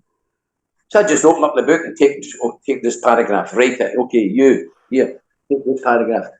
And it was like the best reports written in a Chinese prison about a dying communist leader in the history of China. They were like, oh, this guy's a genius. They thought everybody that was stuck in me just take the notes from the book. They thought it all came from their mind. So that was a funny experience. That was a good one. Something Lockie, interesting. What rule did you violate to end up hung upside down by your tippy toes? I'd done 2 paintings. You remember Joe Steele glued himself to Buckingham Palace gates? Yeah. I made that into a painting, right? And another one was my brother was on a fast for justice. George Hughes, my younger brother, and I done him sitting in a lotus position inside a cell, but like a skeleton, because he was fasting, and I put a ball and chain on his legs. That was 2 of the paintings, right? So I'm getting a consul visit, and I want to hand them out in the consul visit to send back to the UK. So you've got to hand them into the office first. So get into the office and say, yeah, I'm having a consul visit. I want to hand these paintings out to the consul. Opens the paintings. Opens the other painting. Why you put crucified to fucking the Buckingham Palace? Why you have the chains on the legs? I said, no. Not me. This my brother, my brother's friend, no me. No. You cannot give them a stick the fucking communist thing. I said, Ni chalu, Gongzan Dan chalu. Stick your communist thinking up your ass. Oh, and he just pounded me, bang, bang. Fucking dragged me away. Hung me up in a cell for 24 hours. Kept me there for 10 days. I wasn't hung up for 10 days. You got to sit for 1 hour, stand 1 hour, sit 1 hour, stand 1 hour. Oh, it was hell. And the place is full of mosquitoes and your bites everywhere in your eyes and your nose and your ears and your legs, everywhere. And dirty, smelly blanket, maybe it's pissed and not been washed for, I don't know, 10 years or something, sleeping on the floor. That I just blew it, because sometimes they used to drive me mad. You don't understand, Sean. They're always on you. They're on you all the time. Like if you sit in your bed. So usually 1 month, if you behave yourself, don't do nothing wrong, they call it 8. You get 8 points, merit points. And 12 months, 12 eighths is 96. You need 90 points, and you get what they call a Qigong certificate of merit. It's an actual certificate they give you. And then next year, if you get another Qigong, that's 2 certificates of merit. The following year, you can get your sentence reduced. You see? So you could be sitting on your bed, just sitting on the bed, and this little screw becomes, Campbell, minus half a point. So you've lost half a point, right? Oh, for fuck's sake. You can't lose too many, because the maximum you can get is 96. So you can't, if you lose 7 points in a year, you're not getting a Qigong. And this little guy's, come and catch this one year. You didn't catch, and you used to just drive people fucking mad, So when he said, no, you can't say that, you don't have change, and you don't have, stick your communist thinking up your fucking arse. Oh, that was it. I'd already had a Qigong. Lost that. So you've got to start from the beginning. Some of the things I'd done, it really cost me a lot, that was one screw. There was another little screw. In the book, I call him a bad man. I'd done an anti-drug exhibition in the prison. I made, what was it? 14, 20, 40. I've got all the photos here. I can send them to you. All the posters I made. I made an anti-drug exhibition. That's a big thing. A foreigner making an anti-drug exhibition in China. And the Prime Minister at the time had a slogan, cherish life and refuse drugs. So there was a big campaign on it. In the United Nations, it was for the 10th anniversary of the founding of the United Nations Anti-Drug Day. And I put this exhibition on, right? Oh, the praise, you heard the praise I was getting, the warden and everybody coming and pat me in the back. You get what's called a Li Gong. Li Gong, Qigong, you can get 2 Qigongs, you can get a reduction. A Li Gong, automatically you get 2 years reduction just for the 1 Li Gong. So I'm getting a Li Gong, right? And as I say, some fucking, this little screw comes in and starts. It was during the Hong Kong, the ceremony. I told you Hong Kong's getting back over to the Chinese, 1997. And that's the anti-drug, the year 10th anniversary of the anti-drug day. And I'm in my cell and I'm working on my anti-drug posters, And this wee screw goes, hey, you should be fucking watching the ceremony, Because all the other cons have to watch it. They're proud to, it's all like China's taking back Hong Kong. So they wanted me to watch it. I says, no, I'm busy. Man. So happy I tell him, no, I'm busy. I don't want to watch it. So maybe 20 minutes later it comes back and it's fucking coming lunchtime. And they're still sitting watching the thing, mate. They pass the handover to Hong Kong. And I come out myself and I'm like, where's the grub? Again, I just end up saying, just you go and take a fuck to yourself. Again, the same sentence, stick the communist thinking up your ass. Bang, locked up again. And the 2 years reduction I was getting, I get nothing. Nothing. It's just, they could get under your skin easily, But I guess I was a bit of a fragile mind as well. I wasn't always, there. Because it was a tough regime. It wasn't easy. It's nothing like, well, actually, I will say 2 things about this. Chinese jail is safer than a Western jail. Like, I've heard you talking about America. I know about British jails, like drugs, stabbings, slashings. That would never happen in a Chinese jail, but not with the ones I was in anyway. And the second thing is, you don't talk back to anybody. If you get told, scrub the dishes or scrub the floor or wash the walls, and you say, later, bang, bang, you just, they don't, no, you do what you're told now. There's no, oh, why I have to do it? I done it yesterday, why don't get Sean to do it today? No, don't talk back. I mean, I've done it a few times, talk back, and I just end up getting beat up, you know? So you learn to shut up. So that's a big difference between, I say, Chinese jail and Western jails is you do follow the rules there, because if you don't, the consequences are very severe. What are all the rules? Oh, again, it's in the book. I wish I had it handy because I can't remember them. You've got the 10 don'ts, the 5 goods, and the 4 cardinals. So that doesn't make sense to you, right? Let me see. Maybe I have it right here because I can't remember them, but I've got them on my book. So the 10 don'ts is basically 10 things that you shouldn't do, right?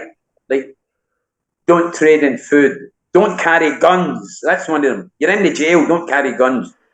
Don't trade in food.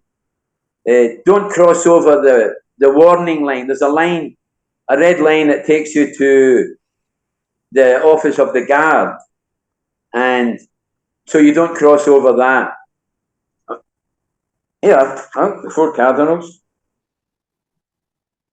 Well, I found the 4 cardinals. Don't oppose the 4 cardinals. Don't oppose the teaching of the cardinals. Don't step over the warning line or leave the group. Don't trade in food or try to manipulate others. Don't train in kickboxing, make weapons, or gamble. Don't conceal money, explosives, or poison. Don't keep contact with people outside the prison without permission. Don't bully, beat, abuse, insult, or frame others. Don't hide contraband in your cell. Don't sabotage production or slack off in work or steal or damage public property. That's the 10 don'ts. Everybody gets a copy of that. And then you've got 4 cardinals and 5 goods. I can't remember them all. So it's a very strict regime, you know. What's the definition of contraband? Cigarette. So in the old prison, I used to get them, I told you, with blackfish. And I actually even had a drink of beer one time. But it's only for special people that can get it, like blackfish, he's triad. The other prisoners would never get it. So cigarettes is contraband. There's no other, I can't think of anything else. I mean, I told you about one guy had taken heroin at a visit, but he got executed. It's so strict, you know. Okay, first of all, there is no remission in China. You get 15 years, you serve 15 years. There's no remission. The only time you get remission, as I said, if you get these 2 Qigongs. And then when you get those 2 Qigongs, the judge comes to the jail and resentences you again. It's not just automatic, you get it. The judge comes up and says, okay, 15 years, I deduct 10 months from your sentence. And you get a new sentence paper. Instead of 15 years, now it's 14 years, 2 months. So people, they're just, the way it is I guess that's, when you get into a Chinese jail, you know that you're going to have to do your time. It's not like the West. Like in my mind, I thought, well, I get 15 years, automatically I'm going to get 5 years, automatically remission. 1/3 as they do in the West. That's not how it works in China. So you can do the full 15 years depending on your behavior.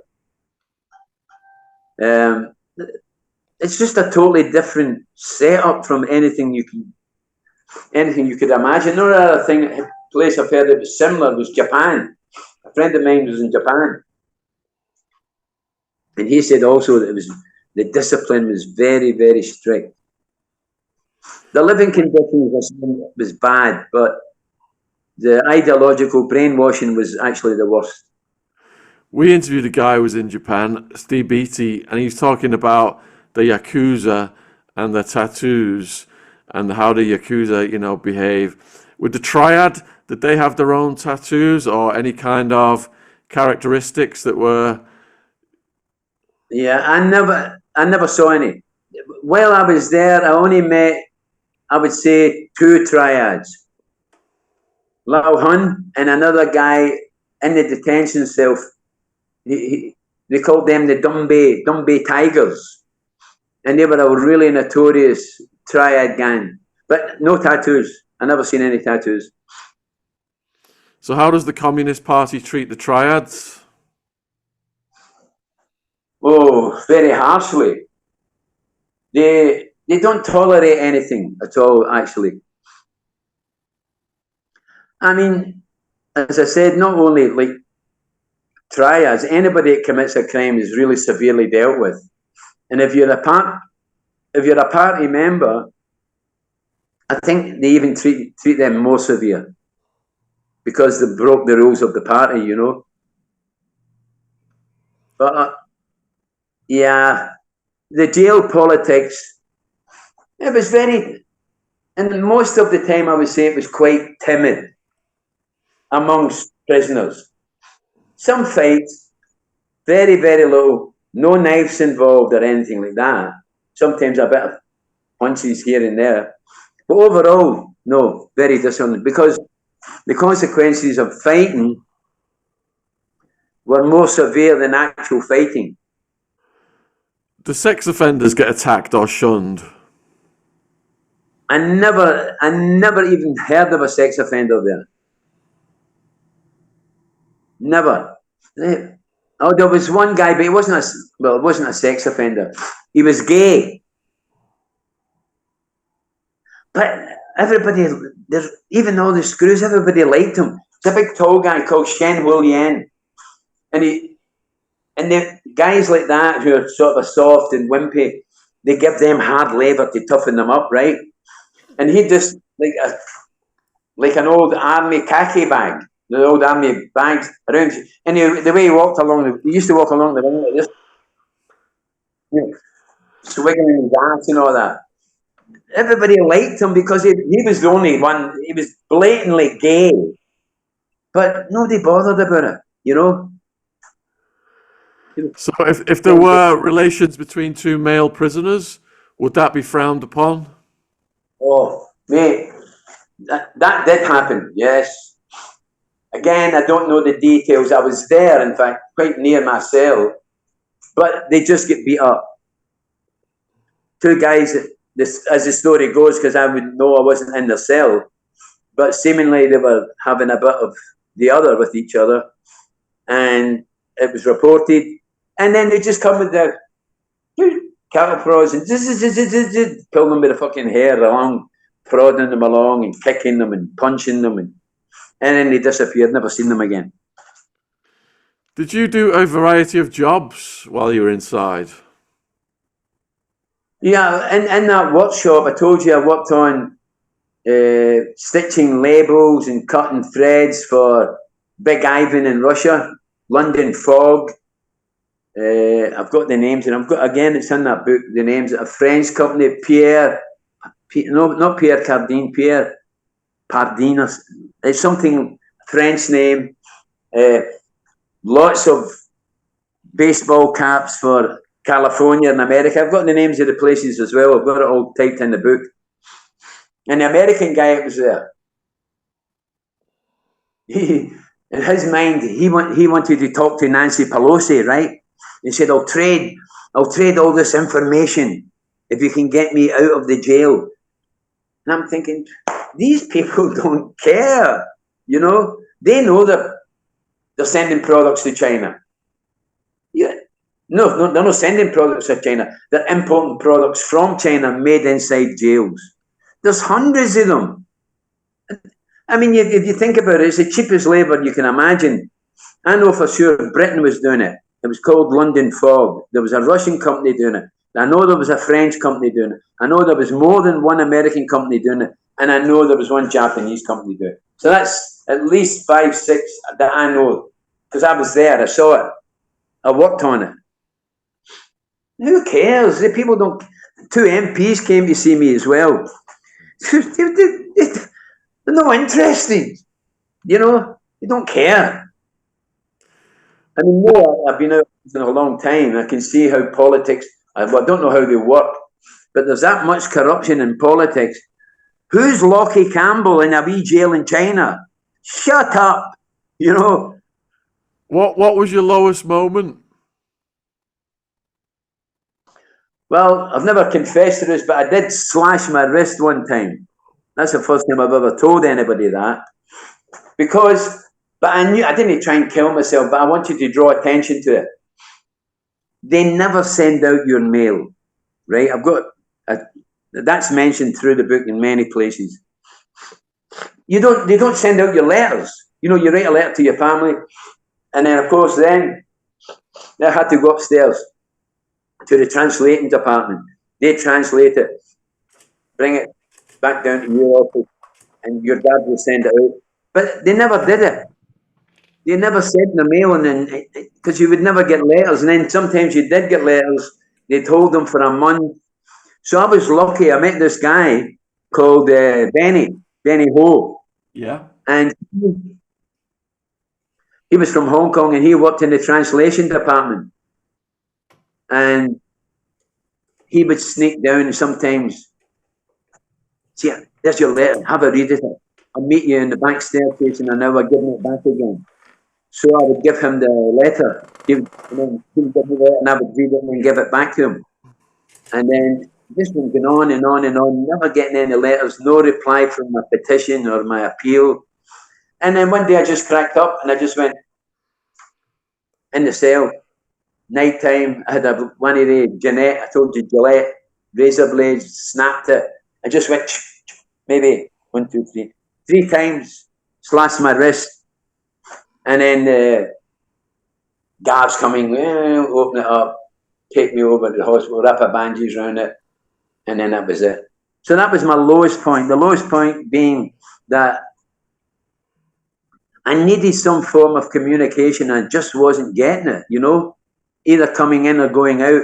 And as I just mentioned there when you were off cam, that this guy, Benny Ho, he was in the translation department. He was from Hong Kong. Letters would be coming in, but they wouldn't be giving them to us. Then he brought it down the back stair and let me read it, right? So I knew, okay, the letters are coming, and I gave it back to him. So that drove me a little bit insane. You bastards, I've been getting letters, but you've not been giving them to me. And I just, like a protest, sort of pretended to cut my wrist, but not severely that I needed to get stitches or anything. Did you get many visitors? When the whole time I was there, I got one. Yeah. My brother came to see me. My son came to see me as well, but he took a nervous breakdown before he visited me. Took a nervous breakdown, and I understand why now. See, you don't know these things. I told you about the son taking the case out and getting arrested. And I've already told that it's not my case. The son that you released, that was his case. Because he took the bag to Hong Kong, right? So he came all over and he's thinking maybe they'll arrest me, and maybe he took a, I don't know, he was taking fits. The consul told me he was taking a fit and stuff like that, and he couldn't visit me. But eventually he never visited me, but he got sent back home. So that was one visit I never got. Then my brother came over. He came to visit me. Oh my fucking God. He's sitting in the bed. You want a bit of hash? I've got a bit of hash here. You want it? And I'm going, see, they don't know. You know, it's like in Britain or America, you can slip in a bit of dope or you can swallow something or something. There, no. Excuse me. You want a bit of hash? I said, I'm talking in Glasgow. Hey, hold on a wee bit. What are you talking about? A wee bit hash and that. Don't talk like that. You try to talk in Glaswegian so that nobody could understand what we were saying, right? No, I don't want it. No. Anyway, he leaves, and then he come back to visit me again. He brought hamburgers, McDonald's, and stuff like this. So that was I really enjoyed. That was a really, really good visit. I really enjoyed that. Traveling all that way for fucking 2 1-hour visits, you know. How did your outlook change as you got closer to your release? Yeah, well, I would say a couple of years before, I used to get involved in too much trouble, you know. Sometimes, I even do it today sometimes I'm watching some podcast on the TV and I shout at the TV, oh, fucking shut the fuck up, talking all the shit you can. Who's interested? I'm shouting at the telly, you know, because some of them, their content is just, it's not worth watching. I think, what are you doing there? You know, like that interview I had with the Tate brothers.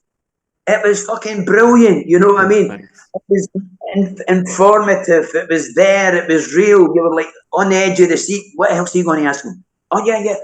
But some of them drive me nuts. I just think, shut up. You're just taking a clip to YouTube and repeating it. So I was a bit like that myself, but only talking to the guards and stuff. Oh, shut the fuck up, communist cunts, and always changing rules and stuff like that. Every fucking 6 months there was a new rule, a new regulation. But 5 goods, 4 cardinals, 10 don'ts, 3. Just let us go on with our fucking time. But the last couple of years, I started to keep my mouth shut. I said, oh, no. Keep my mouth shut. People would get into trouble. I wouldn't get involved. Just turn the other cheek, walk away, no listen. And I started to do more. They actually made a little gym inside it, a wee gym you could work out. And I told you I never made a telephone call for 11 years. On the 11th year, they put a telephone inside the jail where we are, so we could use the phone, you know. So once a week. So going to the gym, preoccupying myself, working out. My sister sent me multivitamins. She sent me protein powder. She sent me some creatine. When I started building up my body and focusing on, I'm getting home. I'm getting home soon, you know. That's the last. Then maybe they called me every year or 2 year or 3 year, depends. They call you up and you get a sentence reduction. And I got a sentence reduction of 1 year. Oh, that means next year I'm going out December the 3rd. Oh, I just focused on working out, writing on my diary, ignoring everything. My brother brought me up a beautiful suit, nice shoes, shirts, tie, you know, with the whole Monty, like the best of quality of gear, because he was a drug dealer and had a lot of money. So the last year I just sort of focused on myself. Done a lot of paintings. I told you I've done more than 167 paintings. You can look on Facebook. Lockie brushstrokes. There's maybe at least 100 of my paintings on that. And so the last year I sort of kept quiet, kept to myself, and built up my body, tried to calm my mind, and then eventually when they let me go, it was like, oh yes. Take us through the day of your release. So, wake up about 6 o'clock in the morning. Got my suit and all that all laid out. My suit's all laid out. My paintings are all rolled up. They're all kept in the office. At the end, the only thing I've got in my room is my suit and a small suitcase where I can put bits and pieces in. Wake up in the morning. You usually go for breakfast. No breakfast for me today. I don't. And you know the old saying, if you don't take your breakfast, you'll have to come back and get it again. You heard that one? So I said, fuck that. I'm not taking any. I don't want any Chinese food in my system today. So I never did any breakfast. And round about 8 o'clock, called me to the office. Check everything. All your paintings are they're all taped and tied up. Checked in my bag, everything's okay. And then around about 8:30, beep, beep, beep, beep. A sort of a transit van in the basketball court. I went down to the basketball court, jumped in the van, looking up at the windows, and all the cons are waving, yeah, bye bye. Go into the van, I'm sitting in the van. I wrote about this as well, and I was sitting, and in my mind it's going, there's a long road to go, a hard road to hoe. But John Lennon's song, but in the meantime, I'm saying, yeah, Greenwich mean time, I'm heading home. Got to the airport, I didn't have a passport, but the British consul had a special piece of paper for travelling. So I go through, sitting in the first time, you're sitting in the departure lounges. You can smell perfumes and people passing by you, women, and you're looking, Well, it's like amazing. Because I've done a lot of travelling. I've been in more than 50 countries, so the feeling of the airport felt good, Then I got onto the plane, and I burst into tears and laughing. It was Anger Management. You know that movie, Anger Management?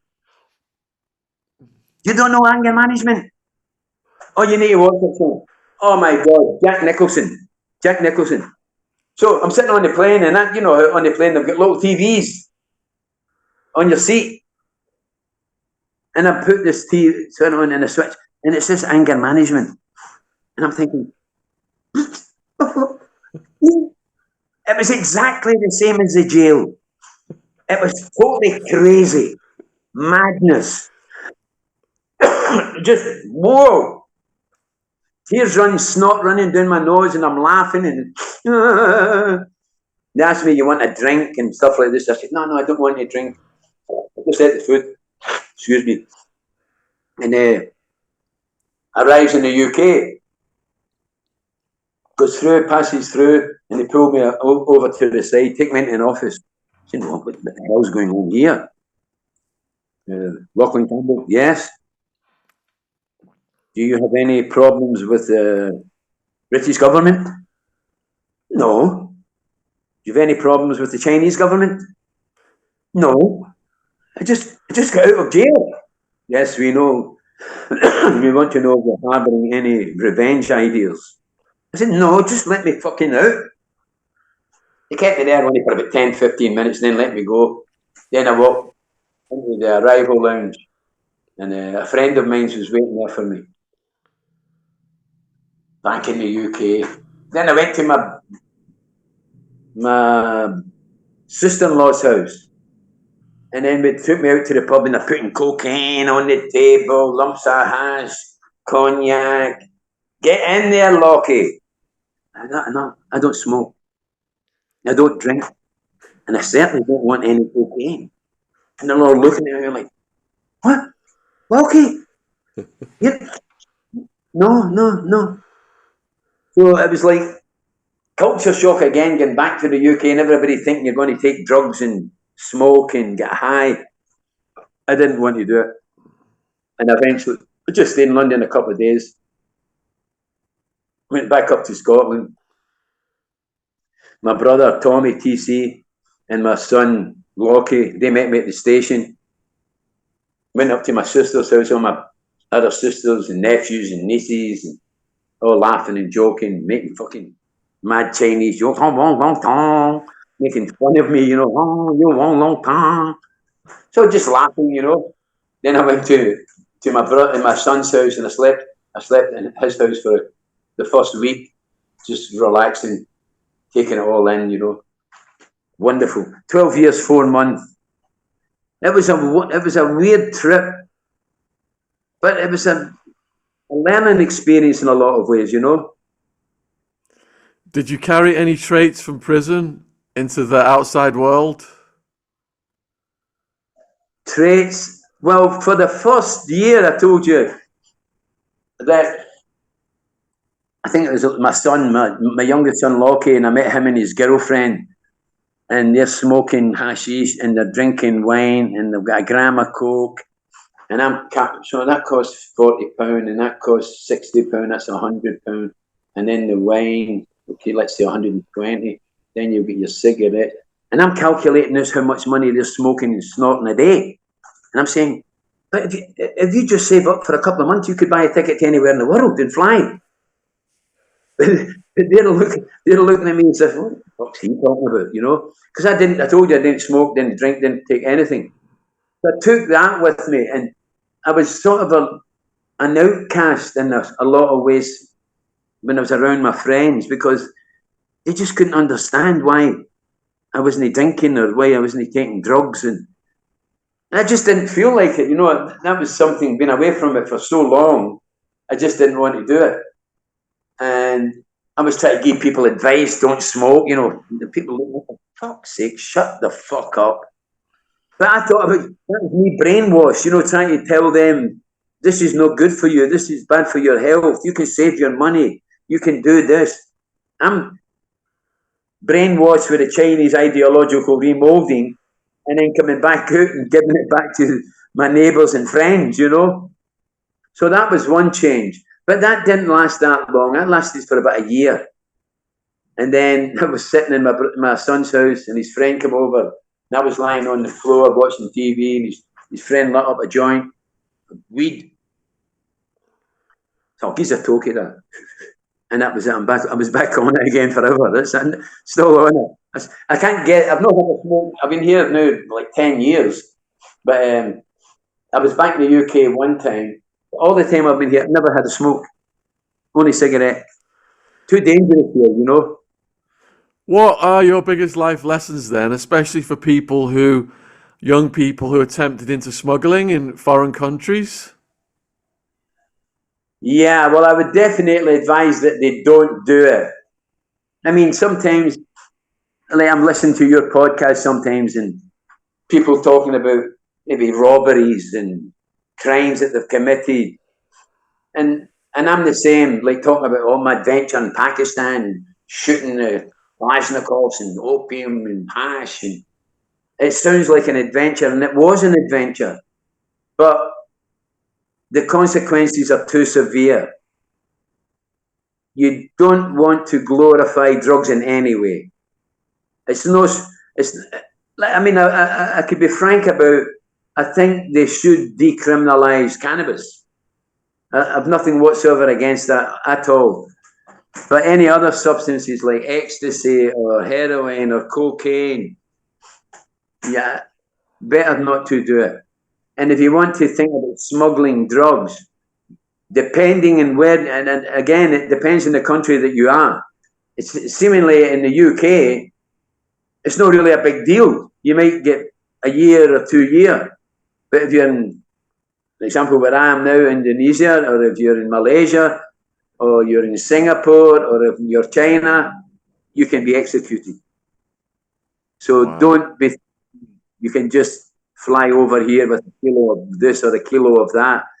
If you get bust, you will be executed. So young people today, yeah, get yourself a good job. If you can get yourself a job, for me, to me, a good job is a carpenter or an electrician or a motor mechanic, for example. Something that's always going to be needed, like building houses. You need bricklayers, you need carpenters, you need electricians. And it's something that will always be. So that, because I'm not an intellectual, I never went to university. If you're young people, get yourself in a building trade. And what can Lockie, save you? congratulations on writing all these books. And Thank you. what made you want to write all these books? Yeah, well, this is the other one. Shanghai, can you see that? Yep. That's the one of the Shanghai and Shackled is the experience of prison in China. And the Saffron Assassin, interestingly enough, I went out to Cambodia and I opened up a gallery because I told you I'll send you some of my paintings on, you can have a look at them. I taught myself how to paint, and I went out to Cambodia and opened up a gallery there. And I was traveling on a boat going to some place, and I met a guy on the boat, an English guy, really aristocratic, you know, oh boy, and chatting away to him. And I just unloaded on him. I said, yeah, you know, I was in prison in China for 15 years, and I started, you know, therapy for myself, getting all this stuff out of my system. And he said to me, do you mind if I tell your story to a friend of mine's, Andrew Drummond? He's a reporter, but he's based in Thailand. I said, yeah, no problem. And I gave him my email address. And maybe a week later, I'm in Cambodia. I get an email from this guy called Andrew Drummond.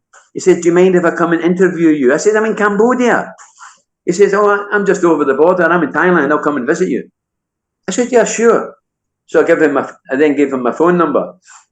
Sitting in I had a villa there, shared the villa with a friend of mine. Phone rings. Hello. Yeah, this is Andrew. I'm in Sanookville. Where can we meet? I said, okay. Gave him directions, and he came to meet me. And he interviewed me. We went up to the monastery because I used to teach English to the monks and to the orphans at the monastery. And then that evening, we went out he took us out to a bar and bought us French food. And I didn't drink or anything, but my friend did, and we had French food. Then the following day he says, let's meet at the beach. So the following day I'm at the beach. And he says to me, you know, you're the saffron assassin. He said that to me. And I just instantly said, that's a good name for a book. I never gave it much thought. You know, it was just a spontaneous thing. You're the saffron assassin. Because the article he wrote about me, it was ex-gangster brings karma to Cambodia's killing fields. That was the headline. Ex-gangster brings karma to Cambodia's killing fields. I thought, oh, that's a good. And a photo of me walking with two monks on the front page. And then a story. You've never seen it. I'll send that to you as well. It's a laugh, you know. Well, gangster, you know, head-butted and tough guy. I'm never a fucking tough guy. But anyway, they like to, you know, like the presses, they like to make it out you're really tough. Anyway, he says, oh, you're the saffron assassin. Never. In one ear, a few months later, I'm sitting maybe doing nothing, and I thought, the saffron assassin. That's a good name for a book. And I started to write this story. Because the sex trade and the corruption in Cambodia is so rife, you know. And pedophilia is really rife as well. So I started in my imagination, I'll become a fucking serial killer, but I'm a monk. So I look good, you know, nobody will know. I look like, but and how I kill them is garrote them, you know. So that I just started to make up but I did meet people. I met this American guy, which is in the book, and I did meet him, and we did go to a place called the Chicken Shacks, and there was lots of young prostitutes there, not underage, but they were still young, and he was feeling them up and touching them up and looking for stretch marks and stuff, and it was pissing me off, you know. So he's the first one I murder. That's it, kill him first, and then it just goes on and on and on, and then it's a crazy story because it's fiction, you know. I mean, it's a mixture of fact and fiction. So I did meet this lady called Rosa and her boyfriend called Duca. Now, Rosa was a top lawyer for the United Nations. Really. She covered Sierra Leone. She was high up in the UN as a lawyer. That's fact. Her boyfriend was a hacker, computer hacker. So I thought, they start making up. Okay, they start hacking in and finding out, go to like NGO offices and child abuse and women abuse, because she worked at that. So I just made it fiction, and she started to tell me the stories about abuses here and abuses there, and I just started killing these cunts, you know. But she begins to realise, because it was somebody reported they saw a guy with an orange suit with a black motorbike, and she said, you're the only person, because I used to dress in the orange colour of saffron. And she said, that's you. And how come I gave you this information about this guy and now he's been found dead? So they clicked on it was me. And they joined in, and they wanted they want to do it also. So the hacker's friend from Moscow gets in touch with him and says, there's people from Japan and Korea who want to come over and kill pedophiles. They're in college or high school or university. and they're being bullied at school, and they've read about these killings, and they want to contribute, and they want to give their life, but before they give their own life, they want to kill a paedophile. So I've got all these people coming there from Japan, and they're cutting cunts up and ripping their throats, cutting their dicks off, tying them up. When you read that story, man, you'll think, this guy's a fucking weirdo. The kind of deaths these guys suffer is unbelievable. But it's not only me doing it. I've got Koreans doing it. I've got Japanese doing it. I've got one Indonesian lady doing it. I've got an English guy doing it. I've got a Scottish guy. It goes all over the world because it goes viral. And people all over the world start to want to be involved, you know.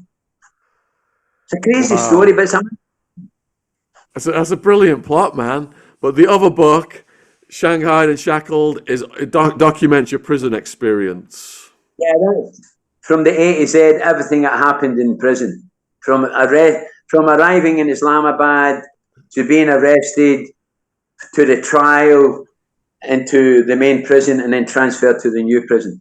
That's the full story. And how can people purchase these books? Sorry? How can people buy these books? On Amazon. So it's called Shanghai and Shackled is the prison story, and The Diary of a Saffron Assassin is the story about the monk taking revenge on child abuse. That's both of them on Amazon. And for the people watching this on YouTube, we will put the links below the video in the description box so people can click on those. And are there any other links you want the viewers? You said you got a Facebook page. Do you have any other links? No, the Facebook page, it was just for you. I was going to, like, if you want to do it, I'll just send you some photo paintings, you know, just for a look, just to show you what kind of paintings that I've done. I'm not trying. Before I did try to sell them, I sold quite a few, but I don't really have time now to sit and paint. I'm more focused on just watching Netflix and your podcast. I can't be annoyed painting anymore.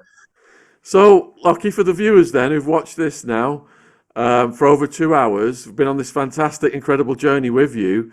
Is there anything you'd like to say to them in conclusion? Well, I just hope that I know, as Sean said earlier on there, it's not something to glorify. And it's an adventure, but it's actually a misadventure as well. And it's just the story of a guy. I'm from Scotland. I'm from Glasgow. I mentioned it earlier on. I came from a family of 8, was in and out of childcare. So I didn't really have a stable background, a stable life as a young man or a teenager. And for any of the viewers watching, maybe pay attention to the podcast, but definitely don't follow in the same footsteps as me. And is your life okay now, Lockie? Oh, it's good, man. I have a good life, you know. I'll send you a message later. Have you heard of Redress Scotland? Okay, I'm going to send you a message later. I don't want to talk about it here, but I think you'll find it very interesting. All I'll say is they paid me £100,000, and I just sent them a message. And that information that I'm going to give you might help a lot of people. And maybe you can bring somebody on to talk about this, because not everybody knows about it. See, I just mentioned it to you, and you're very up to date with what's going on in the world. But I asked you, do you know about Redress Scotland? And you don't really know about it, right? Right. I'll send you, after we have this chat, later on, I'll send you an email. I'll give you some details. If you want to get in touch with someone, you can get, he's ex-British Army, ex-bodyguard for the Queen. He's the guy who put me in touch with this company. And as I said, they already paid me £100,000. That's quite a lot of money out here, Sean. You know, I can live like a king. All right, let me just tell the viewers then. So, huge thank you, viewers, for watching the podcast. Like I said, the links to the books are in the description box below this video on the YouTube version. And please let us know in the comments what you thought about it. I mean, we have interviewed a lot of people who've been in a lot of different prisons all over the world. But oh my goodness, what we've heard today, I've not heard anything as gruesome as what could possibly be happening to those people when they're taken away for their organs to be transplanted. So I hope you guys don't have nightmares. We do these videos to educate young people about the dangers of getting involved in this stuff. And if you are a young person thinking about smuggling stuff through China, beware of your organs. What could happen to your organs? That's all I'm going to say. Well said. All right. Cheers, everyone. Thanks for watching, and we will see you next time.